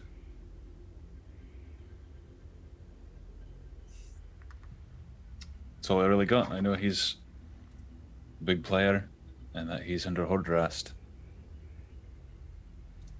Turns out Delrin was a right old font of information that I had just kind of put on the back burner.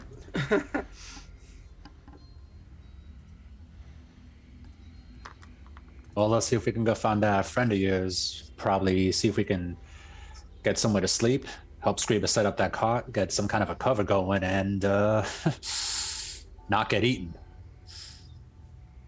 He's a dwarf, so we can probably find food and drink at the same place we find him.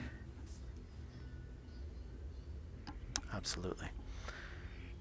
So what We you mean are. to say the place that we find him is at the cart? Right. Yeah, he'll probably end up coming to us. We're serving good drink. Exactly. Wow. This is the best intelligence gathering plan ever. They're going to come to us. We'll be the barkeep. They're going to tell us all of their secrets. Work smarter, not harder. Hey, Screamers, what exactly did you want Sarai and I doing? Passing out samples! Drumming up business!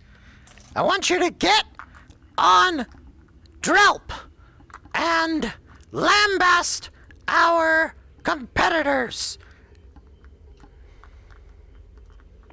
Oh, all right. So we're going Bob's Burgers. That's the only thing I could think of. Yeah. Well, Exactly where I how went with it. instead of Sarai, how about I bring out Deride, flirt a little, wink a little. You know, she's a bit of a bad girl. While I hand out samples. Do you want the barrette in the other side too? Yeah, she's parted on the other side now, There it so it's is.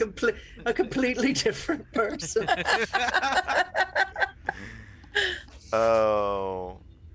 Yeah. Oh, this is genius. No. Let's do this. See if I can't drum up any contact for fresh ingredients.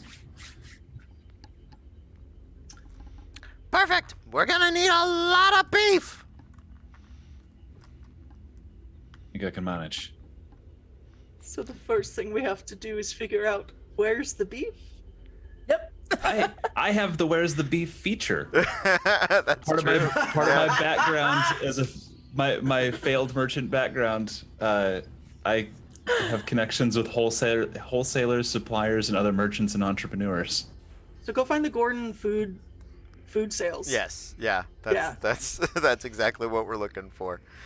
Oh. All right. Amazing. Yeah. This is amazing. Brilliant. Sirach, I don't know what you wanted for your last adventure, but Come on, wasn't it Dragonopolis taco stand? I don't care what I could have thought of.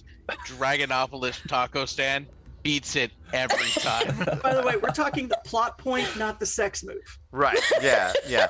That's offensive to both tacos I and gotta go then. dragons. Yeah. I gotta warn Sydney. You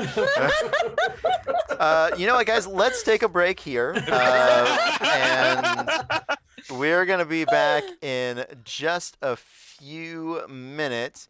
We're gonna dive back into the second half of Disasters and Dangers as soon as I find the. Yeah, great. There it is. Okay, we'll see you guys in just a couple of minutes, but until then, stay tuned. Good evening and welcome back, everybody. We are Random Encounter Productions. I'm Cody Stone. With me tonight, we have. Hello, I'm Megan, and I'm playing Sarai Landir, the Eladrin Knowledge Cleric. Hi, I'm Kez, and I'm playing Treasure Nightcrafter, the Tiefling Barbarian. I'm Andrew. I am playing Grizz, the recently proclaimed egg. I'm Maz. I'm playing Talroth Oakenblade, the soon-to-be kitchen boy / what else scout. And with us also tonight is Sirach. He is our Eric Cochran Horizon Walker Ranger. Hopefully he will be rejoining us shortly. But in the meantime, you guys have made it to the suburbs of Draconopolis. Congratulations. On the way here, you have encountered a number of destroyed villages and mines. You've heard that they have been pulling out large stones. Grizz described it as a monolith, perhaps not a poor description. And you have made plans, arrangements, you guys have arrived in the medieval RV food truck fantasy of Screebers, who is living his best food truck life in all the Bob's Burgers ways. That's really the only way to describe it. And yeah. So this is where we are at. You guys had run into some draconic miners that Saride. Yes. Tink, tink, tink. Yes, correct. Not the little ones. That Saride had gotten a bead on. Looked at very, very intensely, and so that she could scry on them later on. So, what would you guys like to do?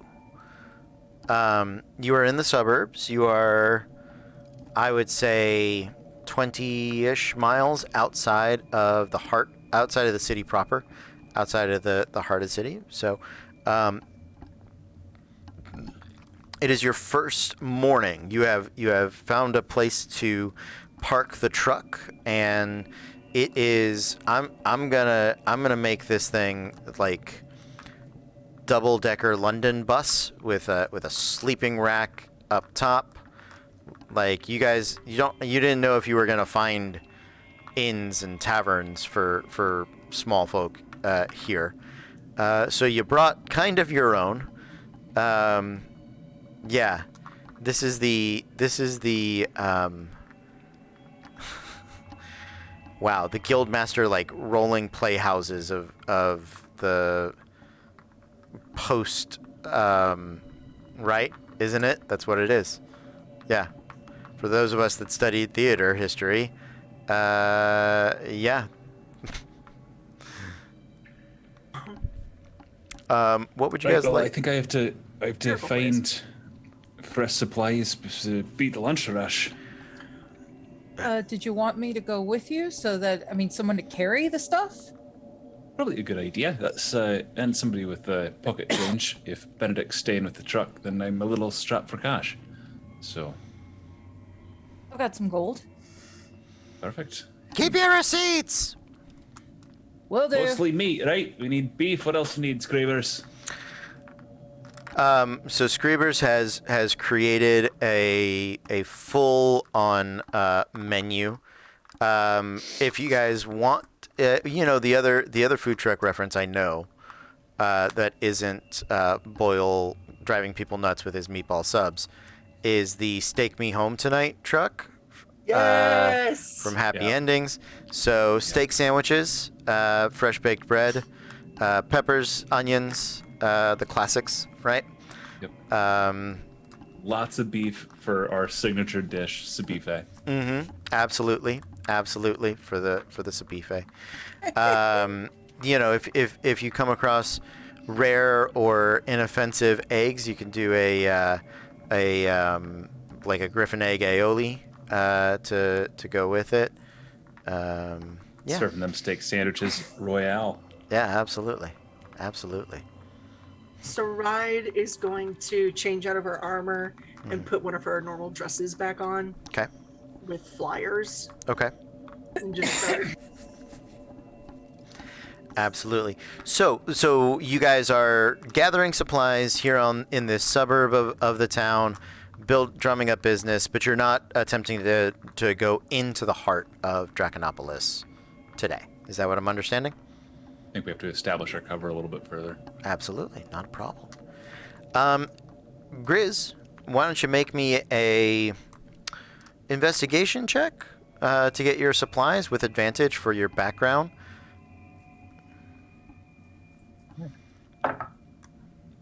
Is a 24. A 24. Yeah, you're going to find anything and everything you need. The player's handbook actually has the supply goods, the trade goods section. So you can sort of amalgamate prices off of that. And yeah, I feel good about you guys. I don't know, maybe buying an oxen would give you enough meat for a week.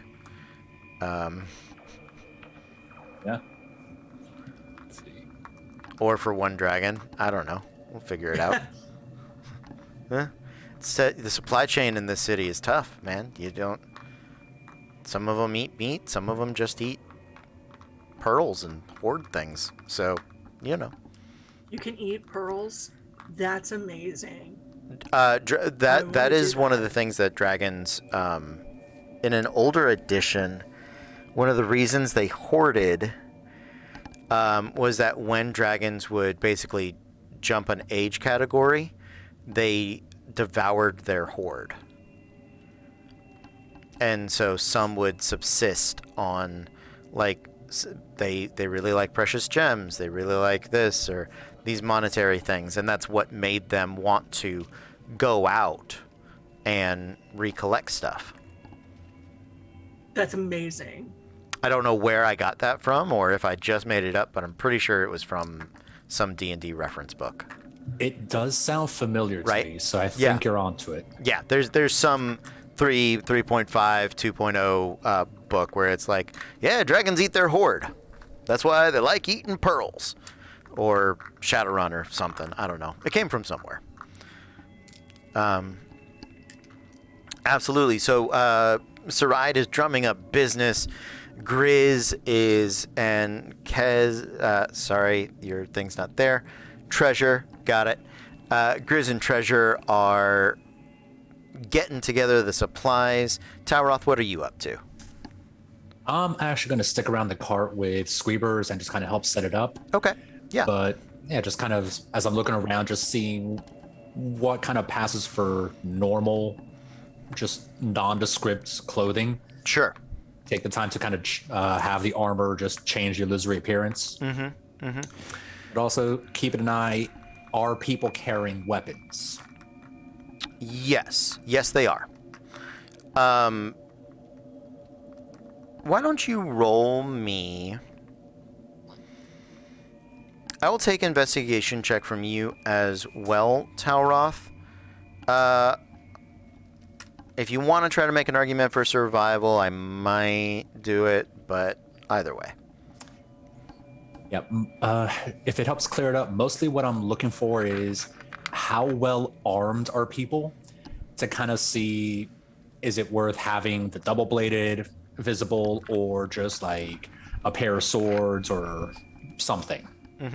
Just kind of, so yeah, I'll do investigation. Okay, cool. 15. Okay, so a few things are pretty easy to pick up on, and you're able to infer some greater cultural impact, right? Weapons are common. It is how to put this.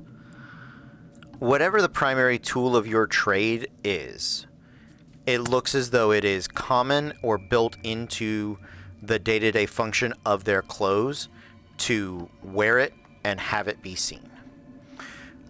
You are guessing part of that is to dragons, they all look alike. So to show what you do and why you should be allowed to go where you're going. Weapons, spell books, magical staves, casting implements, tools, all very common. There is a... You also get the feeling that only the youngest of dragons are in danger. Or even if that may not be true, but at least that is the perception, right? And with a 15, just from looking at like newspapers, maybe picking up some stories, talking to some folk, when it comes to the small folk, there is this tension within dragon society that none of the civilized races want to provoke, right? I'm gonna say you run into an old gnome, right?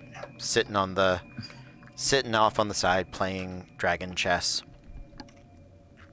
And maybe you sit down, have a game with him, toss some cards, do something, right? You're talking with him for a bit. Well, you know, my day, when I first came to Dragonopolis, oh, sure, if you were real brave or real dumb, you might go into the city on a... And he says the draconic word for essentially a Friday night. I have the word from the Black Republic of the Black Gem. I don't have it for Dragonopolis. I'm sorry, I didn't do that yet. Right, you pick up a lady, perhaps you steal a dragon tooth or shank one in the wing on the way out. And if you got caught, you know, they might burn down your apartment building or maybe your neighborhood if you were a real prick about it. But, you know, these days... Oh, no, let me rephrase. So they used to, you know, maybe throw you in jail. I had a friend that had his arm just completely off. Yeah, we called him dumb after that. Just dumb. That sounds awfully appropriate. Right? Yeah. And, you know, the old joke would be, if you're not stupid, clap your hands. I gotta remember that one. Right? Yeah. Yeah. We were not very nice. But that's all right. But now, now with these dragon first people around, now whenever even the rumor of one of the civilized races, what they call us small folk, which I take rather personally. I was small folk before I came here. It just seems like everybody passes for small. Anyway, now even the rumor comes around, and here you'll get a dozen or maybe 2 young upstarts, chromatics, and a metallic or 2 in your neighborhood, roughing people up, burning down entire neighborhoods, all for dragon rights. Just sounds like good old-fashioned evil to me. But, you know. Talroth, you look at the board, and you can win this match right here, if you want to. Or you can throw it and let the old man win. Yeah, no, I'll give him this one. All right. I'll just make the wrong move. Let him take it. Sure. Oh, I think I got you there, Sonny. Well, good luck next time. Well, thank you for the conversation, but I do appreciate the age and experience you have in showing a young pup like me what's going on around here. Very kind of you. Yes. Well, come back for a rematch if you have the time. I'll try to make some time for it. And well, in the meantime, I probably got to get back to work soon. Got a bit of a food cart opening up with a few friends. Ooh, I'll definitely come by and check it out. Oh, looking forward to seeing you there. All right.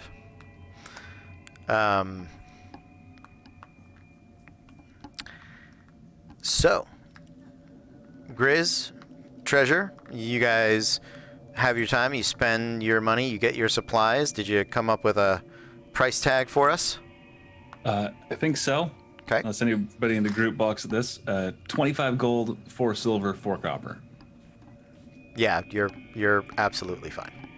Cool. Grizz and Treasure return with 1 ox, 2 pigs, 2 goats, 10 chickens, 2 pounds of salt, 2 pounds of flour, 2 pounds of mixed spices, an additional 2 pounds of just mixed vegetables.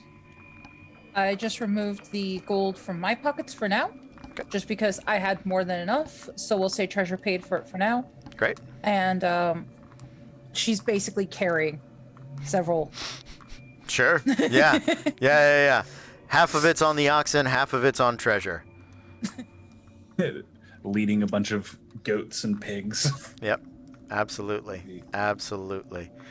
Didn't need too many vegetables. It's going to be a meat-centric thing, it sounds like. Yeah. Well, I I mean, also should buy bread.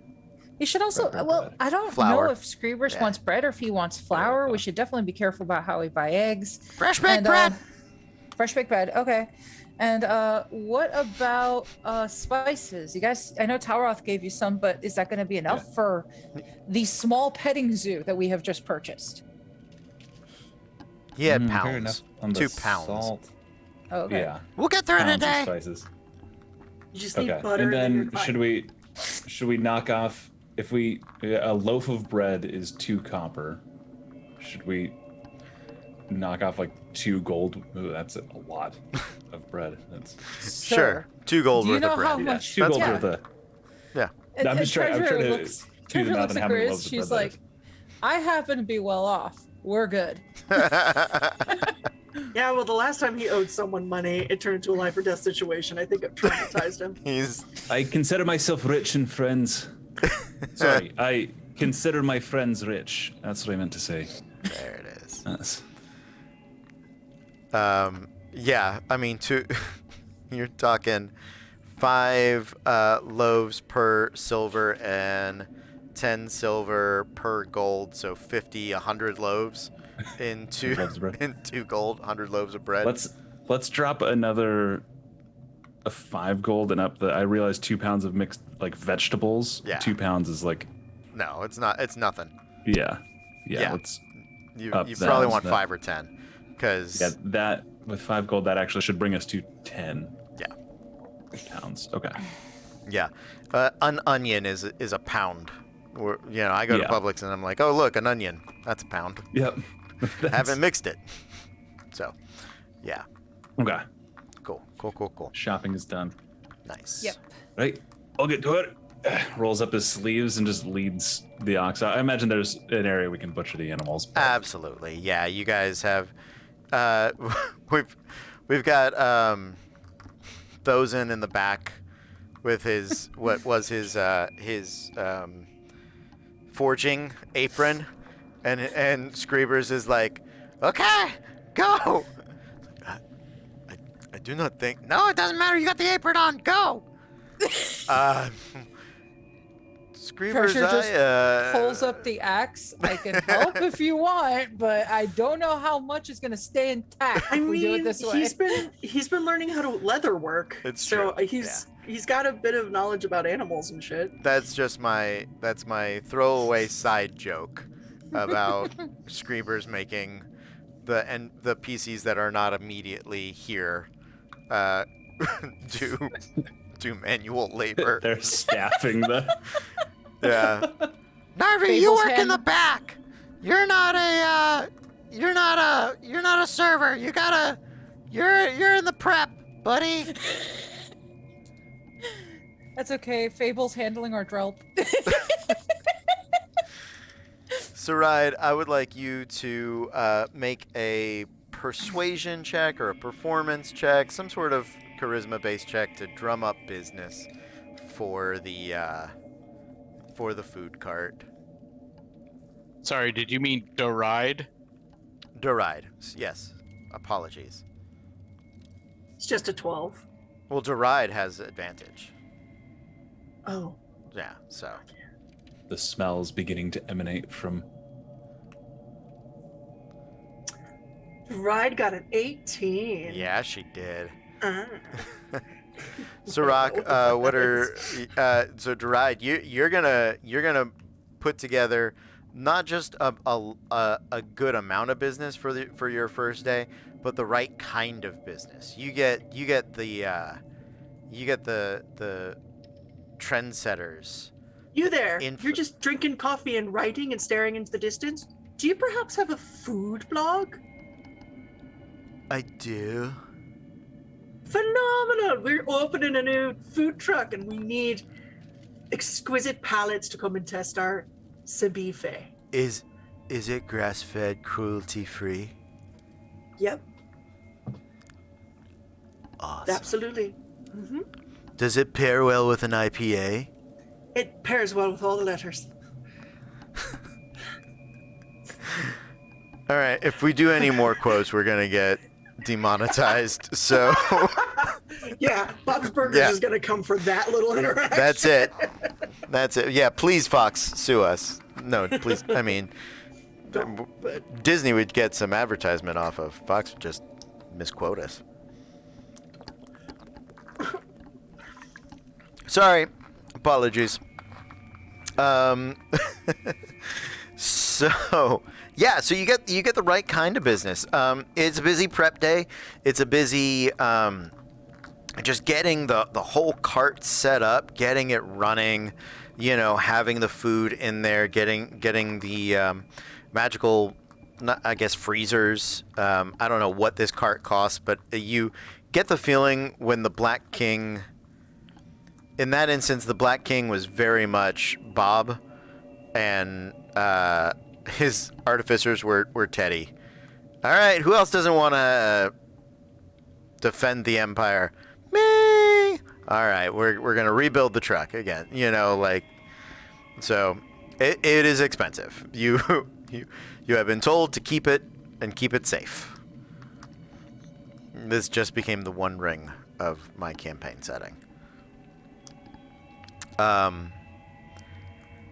Sirach, is there anything in particular you are up to?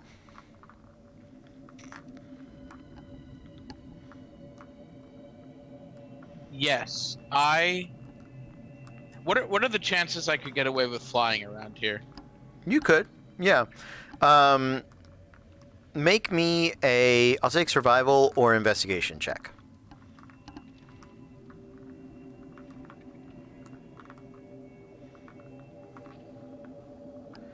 That is all very well and good, but if I can't hear you, I can't tell you what happens. Well, look, I get that. Sorry, Yeah, so, I started that sentence and then it ended way snarkier than I meant for it to. So No, it's all right. I was going between investigation and survival and realized I had a +1 in one and a +7 in the other. So let's go with survival. 13. 13. Yeah, so the dragons definitely fly there. You do see some other small folk flying as well. There's definitely, as far as like vertical lanes that are acceptable for you to fly at certain heights, and you're able to piece that together. What is did we end up making any pamphlets for the food food truck? Deride was handing some out. Would you like to have penned them? Well, I would like to have some. Okay. And I want to go if I can find a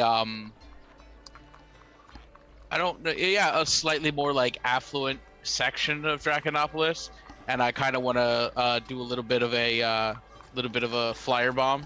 Okay. So you can see that the richest parts are in the city proper. There also, you do find there is a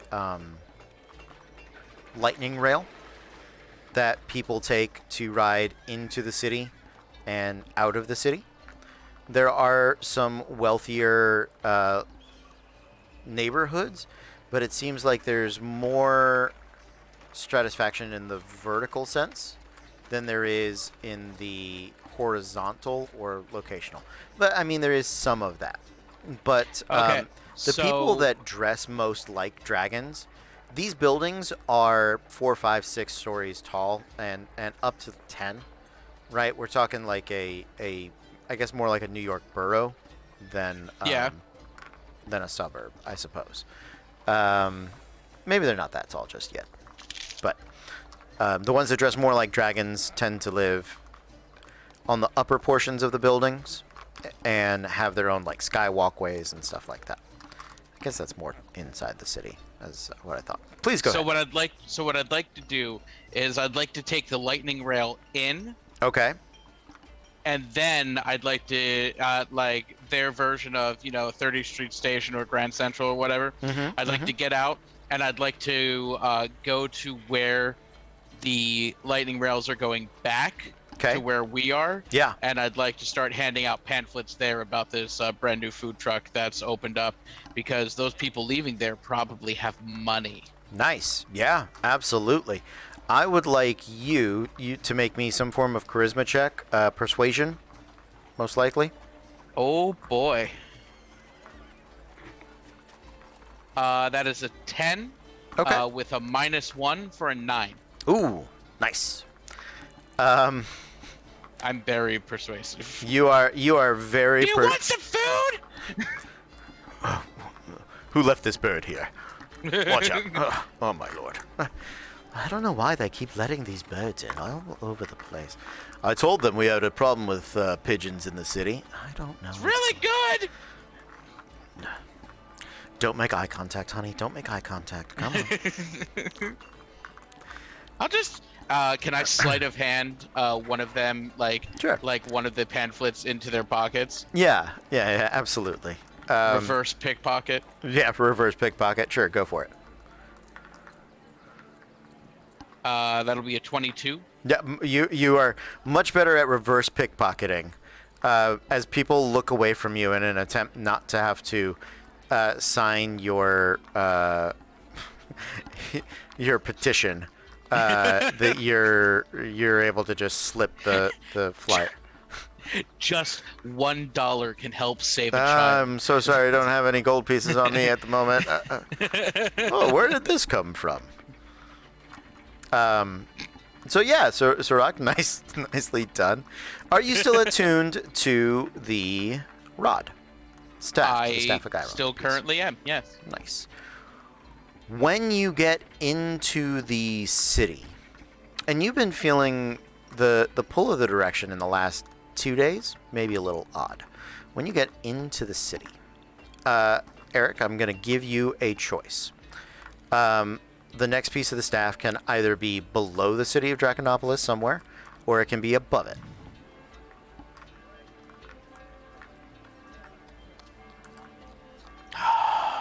That is a tough choice. Both are claimable. It's gonna just where do you want to spend your last adventure? I mean, I think I want to spend it probably in my element, so I would say above. Sounds good to me. That's what I was thinking, but I wanted to give you the choice. Yeah. So yeah, you definitely you note and feel that it is not in the city. It is above the city. Good to know, he says to himself and nobody else. Was he talking to himself? I think so, babe. Let's not really. Come on. Yeah, pamphlet. In pocket. In pocket. Yep. The day is, it's a good day. I'd like somebody to roll me a D100. Let's do that. I got you. I got it. Great. Oop, I he's rolled a 3 last time. I'm good. Sorry, I rolled a 2. 35. 35. Nicely done. You guys make 35 gold pieces on the day. You end up going through, I'm going to say, half the supplies that you bought. So there's some basic math for you spend 30 gold pieces a day, you go through half of it. You made 35 today. You netted some gold. There you go. 20 netted 20 gold pieces. So, And we still have half of our supplies, so we net even more tomorrow. yeah. Guys, I have a new game idea. Could be. Yeah. Don't make me do the work week chart. We're just gonna do this briefly. We'll see how it goes. But as you guys have gathered back at the truck, it is past the dinner rush. There are still some patrons around. Would you guys have wanted to do anything special during the lunch or dinner rushes in particular? Okay, go for it. Sarai? I saw her first. I Sarai apologize. sets up a little table with a card on it Uh-huh. and gets a dragon chess set Okay. and says, "Pay to play. Try to beat the woman who beat La Roshan, a Roshan. singular talent of what generation?"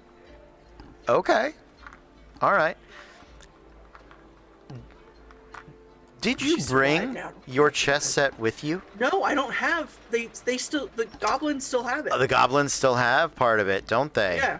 Yeah. Right. But we're in Dragonopolis. I'm assuming I can find a dragon chess set somewhere. Oh, yes, you can. Absolutely. Yeah. Yeah. Even if I have to steal it from that gnome. Okay. All right. Sounds good. Roll. Make me a dragon chess set intelligence check with your proficiency. You are proficient in it. Or wisdom. I'll take wisdom as well. Okay. So this is gonna be +4. Oh. Fuck you. That's cocked. I'm rolling physical dice. That's cocked. I don't care what that says. All right. No, that's horse hockey. But 17. A 17. Okay. Yeah. You so yeah, you win about half your matches. So you don't lose any money, you break even. You win, I would say 55, maybe 60%, slightly more, which is really good in a open chess, challenge, right? So yeah. We're going full hipster milk district, by the way. Like, Oh, yeah. Hey, come have some, some meat out of a truck. Play some chess. And then get some kombucha later. Yeah. I've got this pure cocoa milk. No sugar Beef added. milk. It's beef milk. Beef milk. Beef squatch. Okay. It's ox. We milked the ox before we killed it. That's not milk. It's not an ox. What's the Well, then female what's the? ox? I thought ox was the species because it's still a bull and a cow. I believe, The ox is yeah. the- A right? heifer, yeah. bull and a heifer. Yeah. Probably. Yeah, you don't eat milk animals anyway. So Yeah. Is, yeah. is ox beef? It's in the yeah. family. It can be the same Close enough. price. We took it for a price, not for the specific Yeah. animal. No, more like false advertising. Anyway, not the point. Well, it's not cruelty free or grass fed, so You Don't tell I that one don't. hipster. it might be. Any other things, Talroth? You had something you were doing during the rushes. Mostly just kind of people watching, just kind Sure. of getting a feel for how, I guess, for lack of a better term, this society functions. Absolutely. Okay. Okay. But yeah, seeing if we're kind of drawing some kind of attention from, I don't know, like anybody that might look important, and still keeping an eye for that same red brass armor style. Absolutely. Okay. Treasure. I just wanted to keep an ear out for information, like while I'm helping Talroth get, plates out and whatnot. Just listening to any of the conversations that are going on, seeing if anything strikes as political, important, or anything about, particular gems in the city, a traveling museum display, Sure. that kind Sure. of Sure. thing. Sure. Absolutely. Both of you make me investigation checks, please. Grizz, Sirach, anything? Let's say anyone that like Talroth points out as like a person of interest. I'm actually going to expend. I have my chef feat, the one that gives people temporary hit points for eating my food. Yeah. Anybody that he points out as a person of interest, I'm going to use that as that extra little bit of effort on their dish. Okay. They're Sounds good enough good. to give them temporary hit points. It's gonna be Yeah. extra taste. And why don't you make me a culinary check since you're the one cooking all the food today? Okay, and that's wisdom plus proficiency for me. Yes, please. That is Sirach? a Sorry, Talroth, what'd you get? 22 on the investigation. Nicely done. Treasure, what did you get? 14. Nicely done. Grizz, cooking. 22 as well. Nice, nice.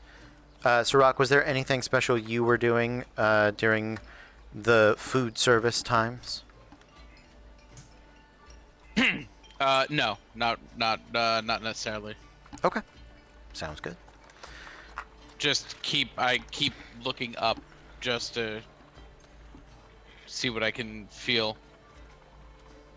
Why don't you make me I'll take either nature or history.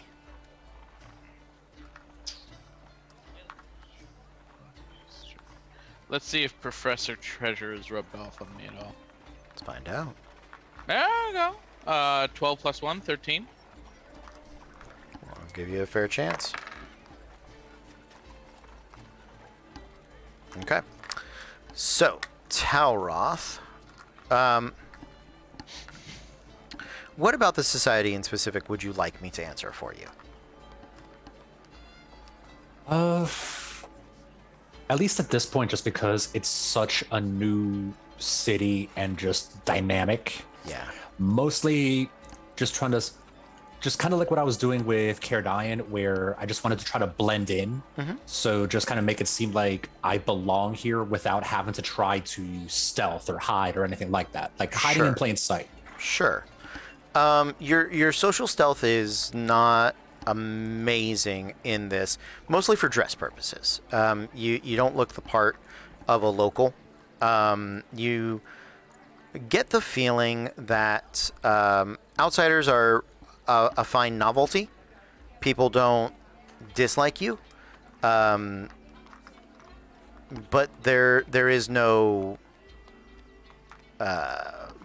Unless you have sort of the hallmark signs of working for a dragon, you're always just a little bit on the outside. And even locals here that don't have much draconic adornment to them, they, even they are on the pariah, hymen, untouchable side of draconic culture, sort of, to put us a kind of relatable spin on it. Nobody's displeased with your presence. You're in no way in danger. But if you don't work for a dragon, it's kind of moot, right? Other than that, you get the feeling you could blend in pretty easy. Once you had a costume, other than people that it seems like a lot of people here that are wearing the more draconic garb, that have a position of higher power, don't seem to all know each other. There seems to be a large enough breadth of them that, at least among the servants, it is not such a tight-knit society that they all speak to each other. Some of that you think might be like boss rivalry, and some of that is just there's a lot of companies in town, right? One of the things I will note for you is that there are a few friendly draconic relations among these people, and those seem to be more along either elemental or metallic lines. Elemental or metallic / chromatic lines, right? So if we're playing the Uno of dragon relations, right? They seem to be more friendly with either somebody that matches the element that their dragon uses, or if they are of the same 5 like color spread, right? So like blue and bronzes would be chatting with each other. Brass, gold, and reds. Yes. More commonly interact, right? Okay. It is not 100% exclusive. Like it's not like, but that is definitely they are more likely to know each other from work. They are more likely to greet each other even in just a passing sort of friendly way. They are more likely to have like, oh hey, how's your kids? Well, doing great. Parking today, right? Yeah, I know. Like you get the feeling they might work in the same building or something like that. That is more common. It is not, like I said, it's not 100% delineation line, but it is enough to for you to catch. Right. And nobody matching like those same skills that we saw from Ilfridurios. The closest you come to finding something that matches that way is a blended scale of brass and blue. So a lightning version of that red and bronze combination. And if I've mixed up brass and bronze again, I give up. But I caught what you meant. I know Right. what you meant. So the blended scales are extremely rare. Blended scales are extremely rare. You've only seen one person in them. You suspect there's maybe a clutch of each of those blended families. So half a dozen, maybe. They are rare. Treasure, remind me again what you were looking for. I wanted to listen to anything of political note, like anything that might be giving us some information of politically what's going on, or if not, that's anything that might give us some idea of where the gem is, if there's one here. Gem. The shard. Shard. Yes, shard. Got it. You hear a very interesting conversation between a couple of chromatic workers, and they are not terribly well adorned. You get the feeling that they have more iconography than actual, like, they don't have scales or claws or anything like that, but they are clearly employed by a white and a green dragon, and they're standing at one of the food truck carts, bemoaning their bosses, essentially. And as you're serving drinks and coming back, it's a couple of humans. You know, one of them looks like their hairline kind of got acid burnt back, but the face is still clean. So you don't think they caught like a full blast in the face or anything, but it's kind of burnt out part of their hair.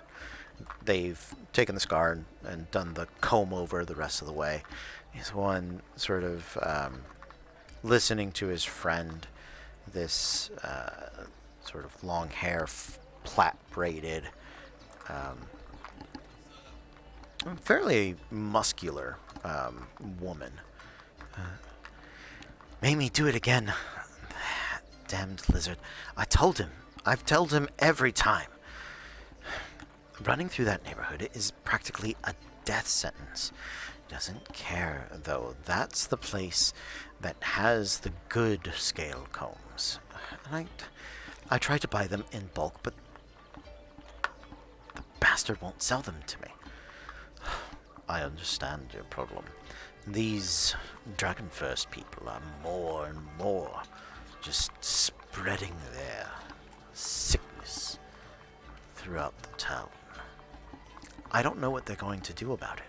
I mean, I understand that they all believe they can do without us, but we are the gears of this town. You think they want to run around and buy their own combs? Well, it's part of their station not to have to. That's always the thing, isn't it?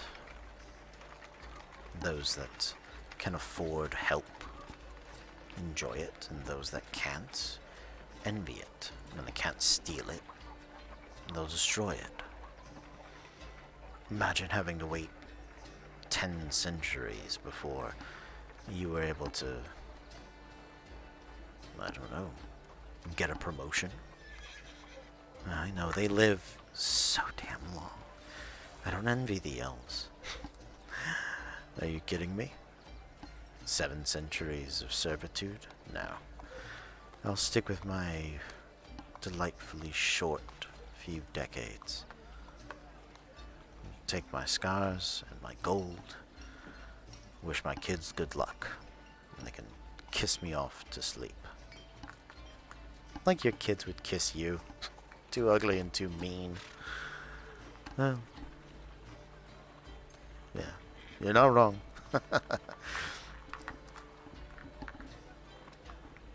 You definitely get the feeling that this Dragons First movement is a big political topic for the city. There, you do also catch note of the primary museum in the heart of well, there's actually a museum district where there are many museums. The Museum of Traditional Scales, the Modern Dragon Museum, the Dragoheim. Yeah, there's a whole district, a lot of museums. So, I Grizz. appreciate the alliteration to Guggenheim. Thank you. I did my best.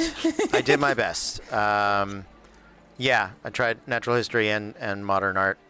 So I those are the 3 I can name, and the Met, and that's just The still Met. called the Met. There's, yeah, the Dracopolitan. That I don't know. You guys make the puns work. You fix. Grizz, your food is delicious. Everybody enjoys it. Gets a solid buzz going. People suggest you go into town. You'll make more money there. But you get a feeling that today's big rush and big bump is partly from being just sort of a new place in town, and a place that does a pretty good job of cooking traditional scale-born fare. It definitely has it's like the Thai food of dragon people, right? Kobolds are, it's a little more, I'm gonna say less elevated, more hometown, down home, kobold cooking, mixed with a little elevated with that particular type of flair. So yeah, it is very well received the whole way through. Is there a signature part to the cooking that you do, Grizz, that you are particularly fond of? I think Grizz probably made took the 2 goats and made dragon spice goat sausage Okay. just as an experiment. Yeah. Nobody wants to see how it gets made, but No. damn, is it good. Yeah. Absolutely. I volunteer to taste test. There you go. Just like pretty much like a hot mama spiced bratwurst. Mm-hmm. It's hot. Yeah. Yeah, so it's a good and successful day. Sirach, on your history check, or for dragons, takes you a chunk of the day, but you do piece together that silver dragons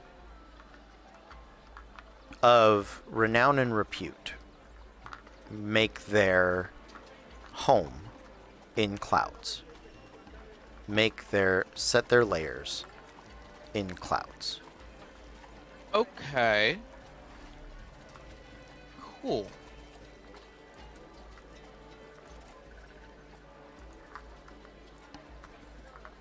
Silver Dragon. Writing that down, sorry. As you guys have wrapped your day, you have the opportunity to regroup and regather and talk with each other. What would you like to do? I would like to tell everybody about some of the conversations I'd heard.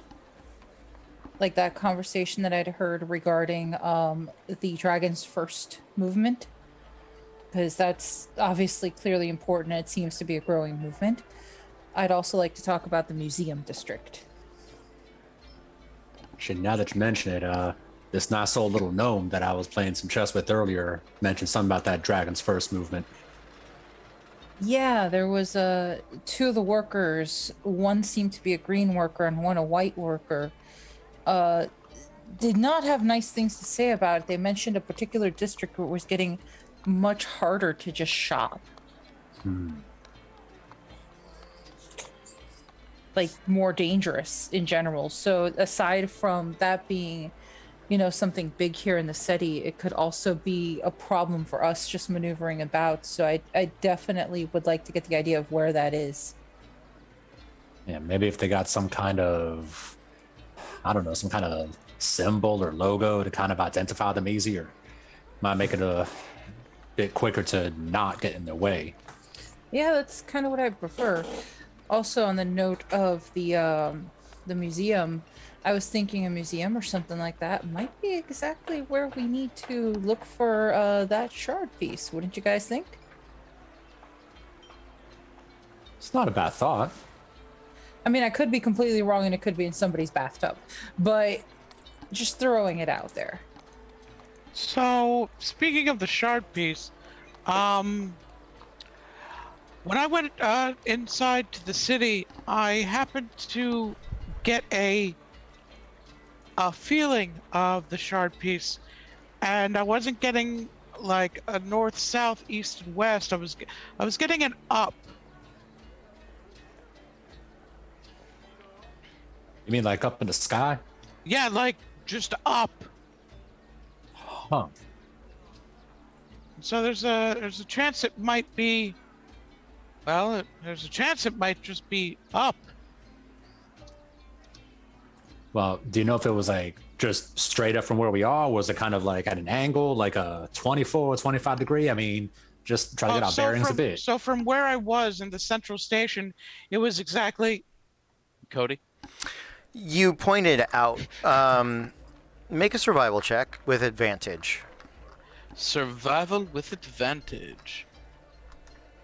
Ooh, that's pretty. 25 on the first and 19 on the second. So 25. Okay. There is a particular cluster of clouds that nobody really paid a lot of attention to. Very high, thick, fluffy cumulonimbus clouds. And while they have changed shape a bit and drifted, they have maintained their orientation with each other.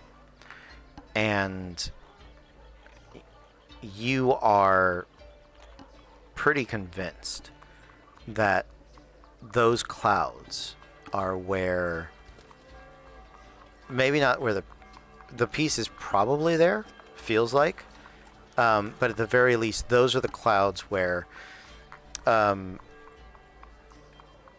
things are living, right? It's mostly cloud giants that live actually on clouds, but because silver dragons are such good, they're very friendly, and they make a lot of friends, and they like living in the cold, up high. So Yeah. you also get the feeling it is.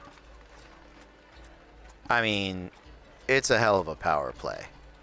to have a whole dragon city and be like, I'm gonna build my house on top of it, on top of all of it, Yeah, you're not wrong.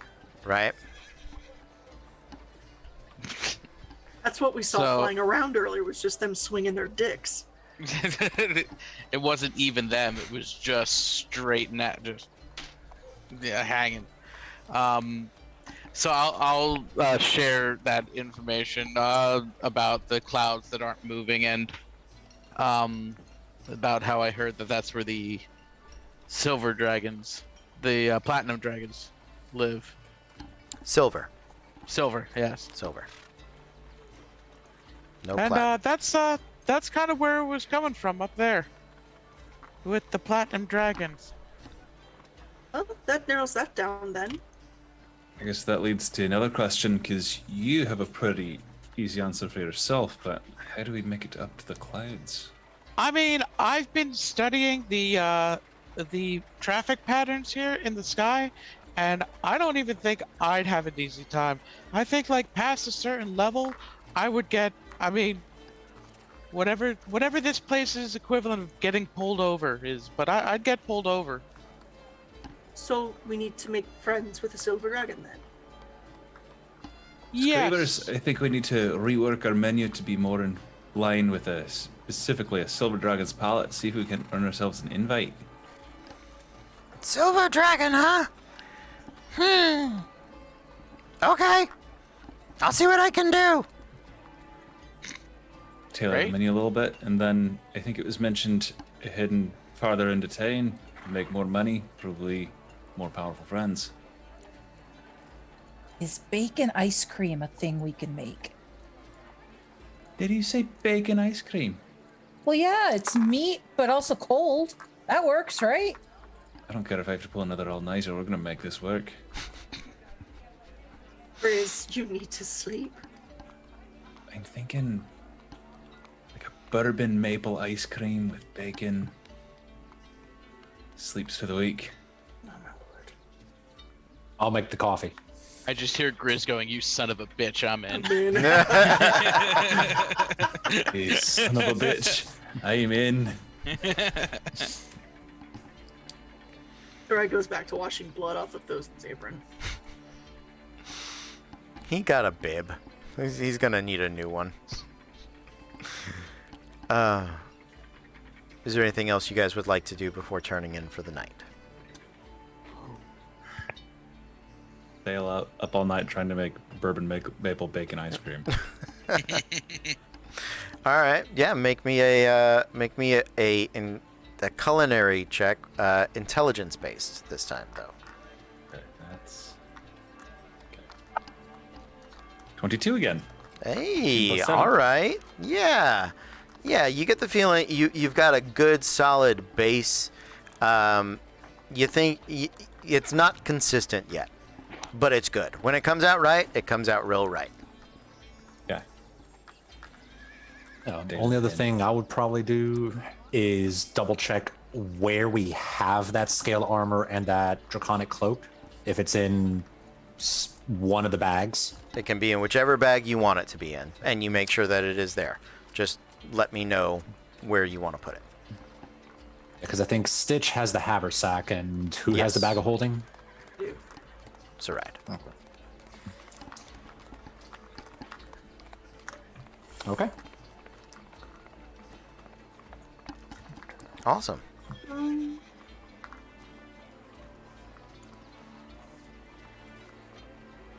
So, you guys turn in for the evening. It is a city that you get the feeling rarely sleeps.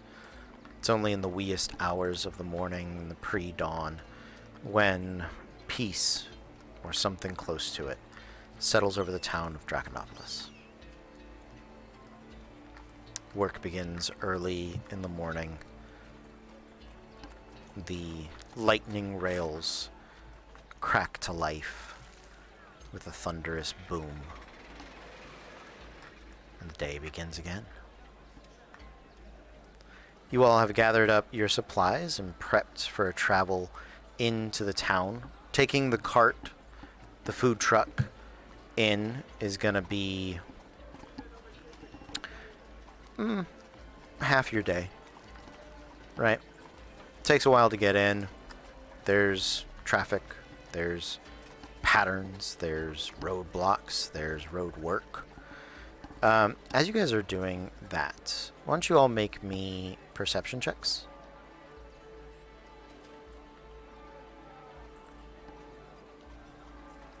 14. 19 11. for me. Oh, sorry. 11. And 21. What did you get, Grizz? 11. 11. Okay. 11, 11, 19, 13, 21. Okay.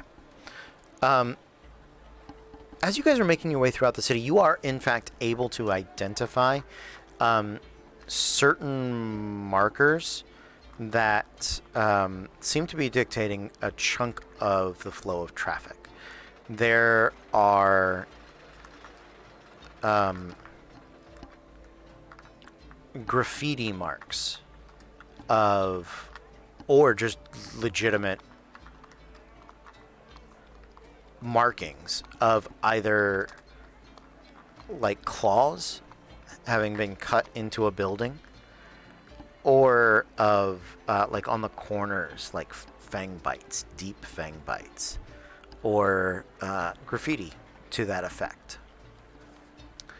And these seem to denote the more dangerous to the small folk neighborhoods.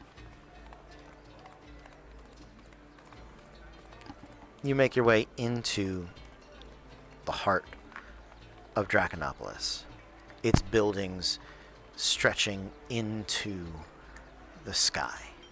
The district where the museums lie, they spread out, sprawling. Each of these buildings is massive. They are larger than castles that many of you have seen. These are buildings for dragons, full-grown adult dragons, to casually walk through, 2 by 2, at the very least. They are built for their comfort. And like mice living under their feet, the small races have adjusted and carved a very good niche for themselves, right? Wherever there are dragon-sized steps, or just a huge ledge, because you're assumed to be able to fly the 40 feet in one step, in one hop, right? Small folk have carved staircases and ladders into the edges, small enough that they're handrails or embellishments to the dragons. To the medium creatures, they are functional. You don't see many giants. The one or two that you do are working as sort of doormen for dragon high-rises. The rest of the races are fairly common. Less dwarves than would normally be in a city. Grizz, you stand out more than just your bald pate and clean face. Tieflings? Go ahead. I think after the first couple odd glances, I think Grids stays in the cart for the most part as it travels along. The interest taken in you doesn't seem to be threatening. Okay. You are a curiosity, but you are not you are not seen. No, nobody hides their children, right? No, there are no Okay. snarls in your direction. Okay, in that case, never mind. Yeah, I'll see the bald dwarf that's in town. What? No, what? that's weird. Exactly. You guys cause a bigger stir among the medium-sized races than you do among the dragons, for sure. The medium-sized races, you don't wear dragon iconography. You're in the heart of the city. You are outsiders. They're not malicious towards you, but there's definitely You are sort of the circus that has come to town.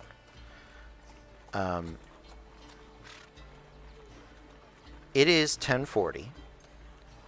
If you guys have something specific you would like to accomplish before the end of our evening tonight, I am happy to do so. I don't want to start anything too big because we are near the end of the night, and yeah. Is there anything you guys would like to do? I just want to say I heard Fable squeal when you said we are the circus that's come to town. Yeah. Yeah. Oh, one thing I'd be a little curious to do. Definitely see what kinds of wares the shops have. I mean, not necessarily looking specifically for like a magic shop or weapon shop, but just what kind of shops are here? Oh, sure. Yeah. Well, there's definitely there's dragon shops. There are civilized races shops, and then there are the we carry it all shops. The dragon shops are refined. There is no dragon Walmart. There is, you know, Lady Dragon Target. no, yeah, there's the, you know, Gucci by Dragon, but there is no common thread, right? There are no base clothes for dragons. You are resplendent, or you are scaled. That is it. There's no middle class there. So the dragon shops are fewer in number, grander in scale, in presentation, and in delivery. All of their things are custom made for each individual dragon. It is refined is the best word for any and all of it. There are certain dragon shops that cater to a variety of flavors. Some that keep you recognize Tauroth, the naturalistic nature of like wood elven fashion, blending in tree and leaf motifs into draconic capes and cloaks and bangles and cuffs and things along those lines. So there's a variety in the fashioning style of them, but yeah, the dragon shops are they also take up what you would consider like a block, right? One for just the creature's size, but two for the wide variety. And inside the dragon shops, you can see they're kind of domed. They remind you of Aries, places where birds get to float around, big bird cages with glass Aviaries. tops. Aviaries. Thank you. No worries. I'm a bird. I have to know these things. I know, and I appreciate you for doing it. Yeah, so they leap and float and not flit, but it is very vertical. The smaller shops are what you have come to expect, but smaller and more focused. Here, there's an axe shop. he got axes. It's sort of like, they're more like pop-up stalls, or like mall shops that are in sort of size, and also sort of some of them are just very narrow, right? This is what I got. You want it, you can have it. You don't want it, move on, right? A lot of tools, lot of that. It is the duel shops that you get the feeling is where dragons go to deck themselves and their employees in matching styles. Those would be the places where a medium-sized creature like you would probably get magical items. Not to say that there isn't alchemists and scribes and probably a magic shop here and there, but unlike the other major cities that you have been in, where there's like a trader and you can go in there and get kind of anything you want, or some pretty large shops. That's not it here. If you wanted arrows and a bow, you're probably going to two places. They might be next to each other, but he's only got room for bows. He ain't got room for arrows. Right. Yeah, only other thing I would look for. I know this one might be a little bit of a risk, but are there any slightly shadier shops? Like a black market, as it were. Ooh. Make an investigation check.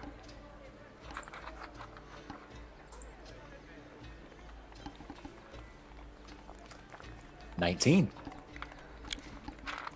You hear rumors of it. There are. But people won't talk to you about it. You're not quite sure why. Yeah, I wouldn't press it much further than that. You know it exists. You also know it's a very well kept secret. You put in some good work today. And you know any other town, you'd probably be able to find it. Whatever's going on here, they are very tight-lipped. And just kind of thinking out loud, that tells me it might not be dragon friendly, so the dragon's first movement might not be too fond of it, if they know about it. A good assumption, but you don't quite have the evidence for it yet. But again, a very good assumption. Anything else, guys?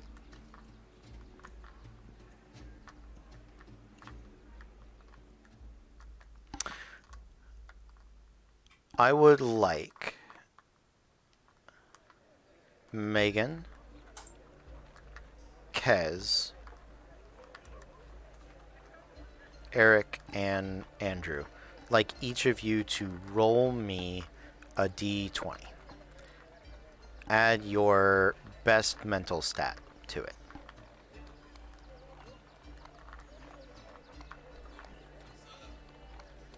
$19. Does charisma count as mental? Yes. At 20 for a 23. Dirty 20. Try again, bud. Rock. I hit it. I want to take that. That's not it though. It was 9 plus 3 for a 12. Okay. Natural 20 for a 23, 19, and I'm sorry, Treasure, what was yours? Dirty 20. Dirty 20. Okay.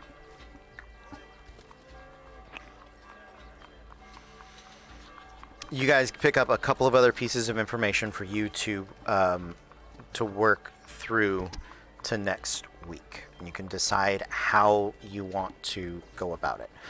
Treasure, you find out that there is a push at the Dragonheim Museum to get the most illustrious citizens of Draconopolis to donate great pieces of art, specifically that does, or magical items of power and interest, historical value, You are almost 100% positive that includes the Cloudborn dragons that are there. Saride, you hear of a Dragon Chess Invitational in the coming weekend, for where even the small folk are allowed to participate. Oh yes. And Grizz, you get a compliment. There's definitely one of the workers of a white dragon sort of pulls you to the side and and kind of asks if you or if the kobold is really responsible for the food. He's the executive chef, but I'm the one with the knife. And he sort of nods in understanding. You get the feeling he doesn't get the recognition he thinks he deserves either. But works for a very illustrious cold-blooded worm that I think might want to make a very generous offer on your services. So I'm going to leave this contact information with you, and we will be in touch. I look forward to it. Thank you very much. Hope you enjoyed your meal. So, you guys each have sort of an in into next week's bit of adventure. Next week we will get to the clouds and have a good time with Sirach. We may do next week, depending on how frisky I am feeling. We may do something similar to what we did on Die last week, where we start in media res and then flash back to see how we got there. So just be thinking about it. Be thinking about fun things. Any questions before we go? Awesome. I had a great night, guys. I hope you did too. Hope everybody Super great night. I'm glad. I'm hoping everybody in the chat had a wonderful time as well. We are gonna say goodnight. So thank you guys for hanging out with us. We are gonna see you next time. But until then, be cool.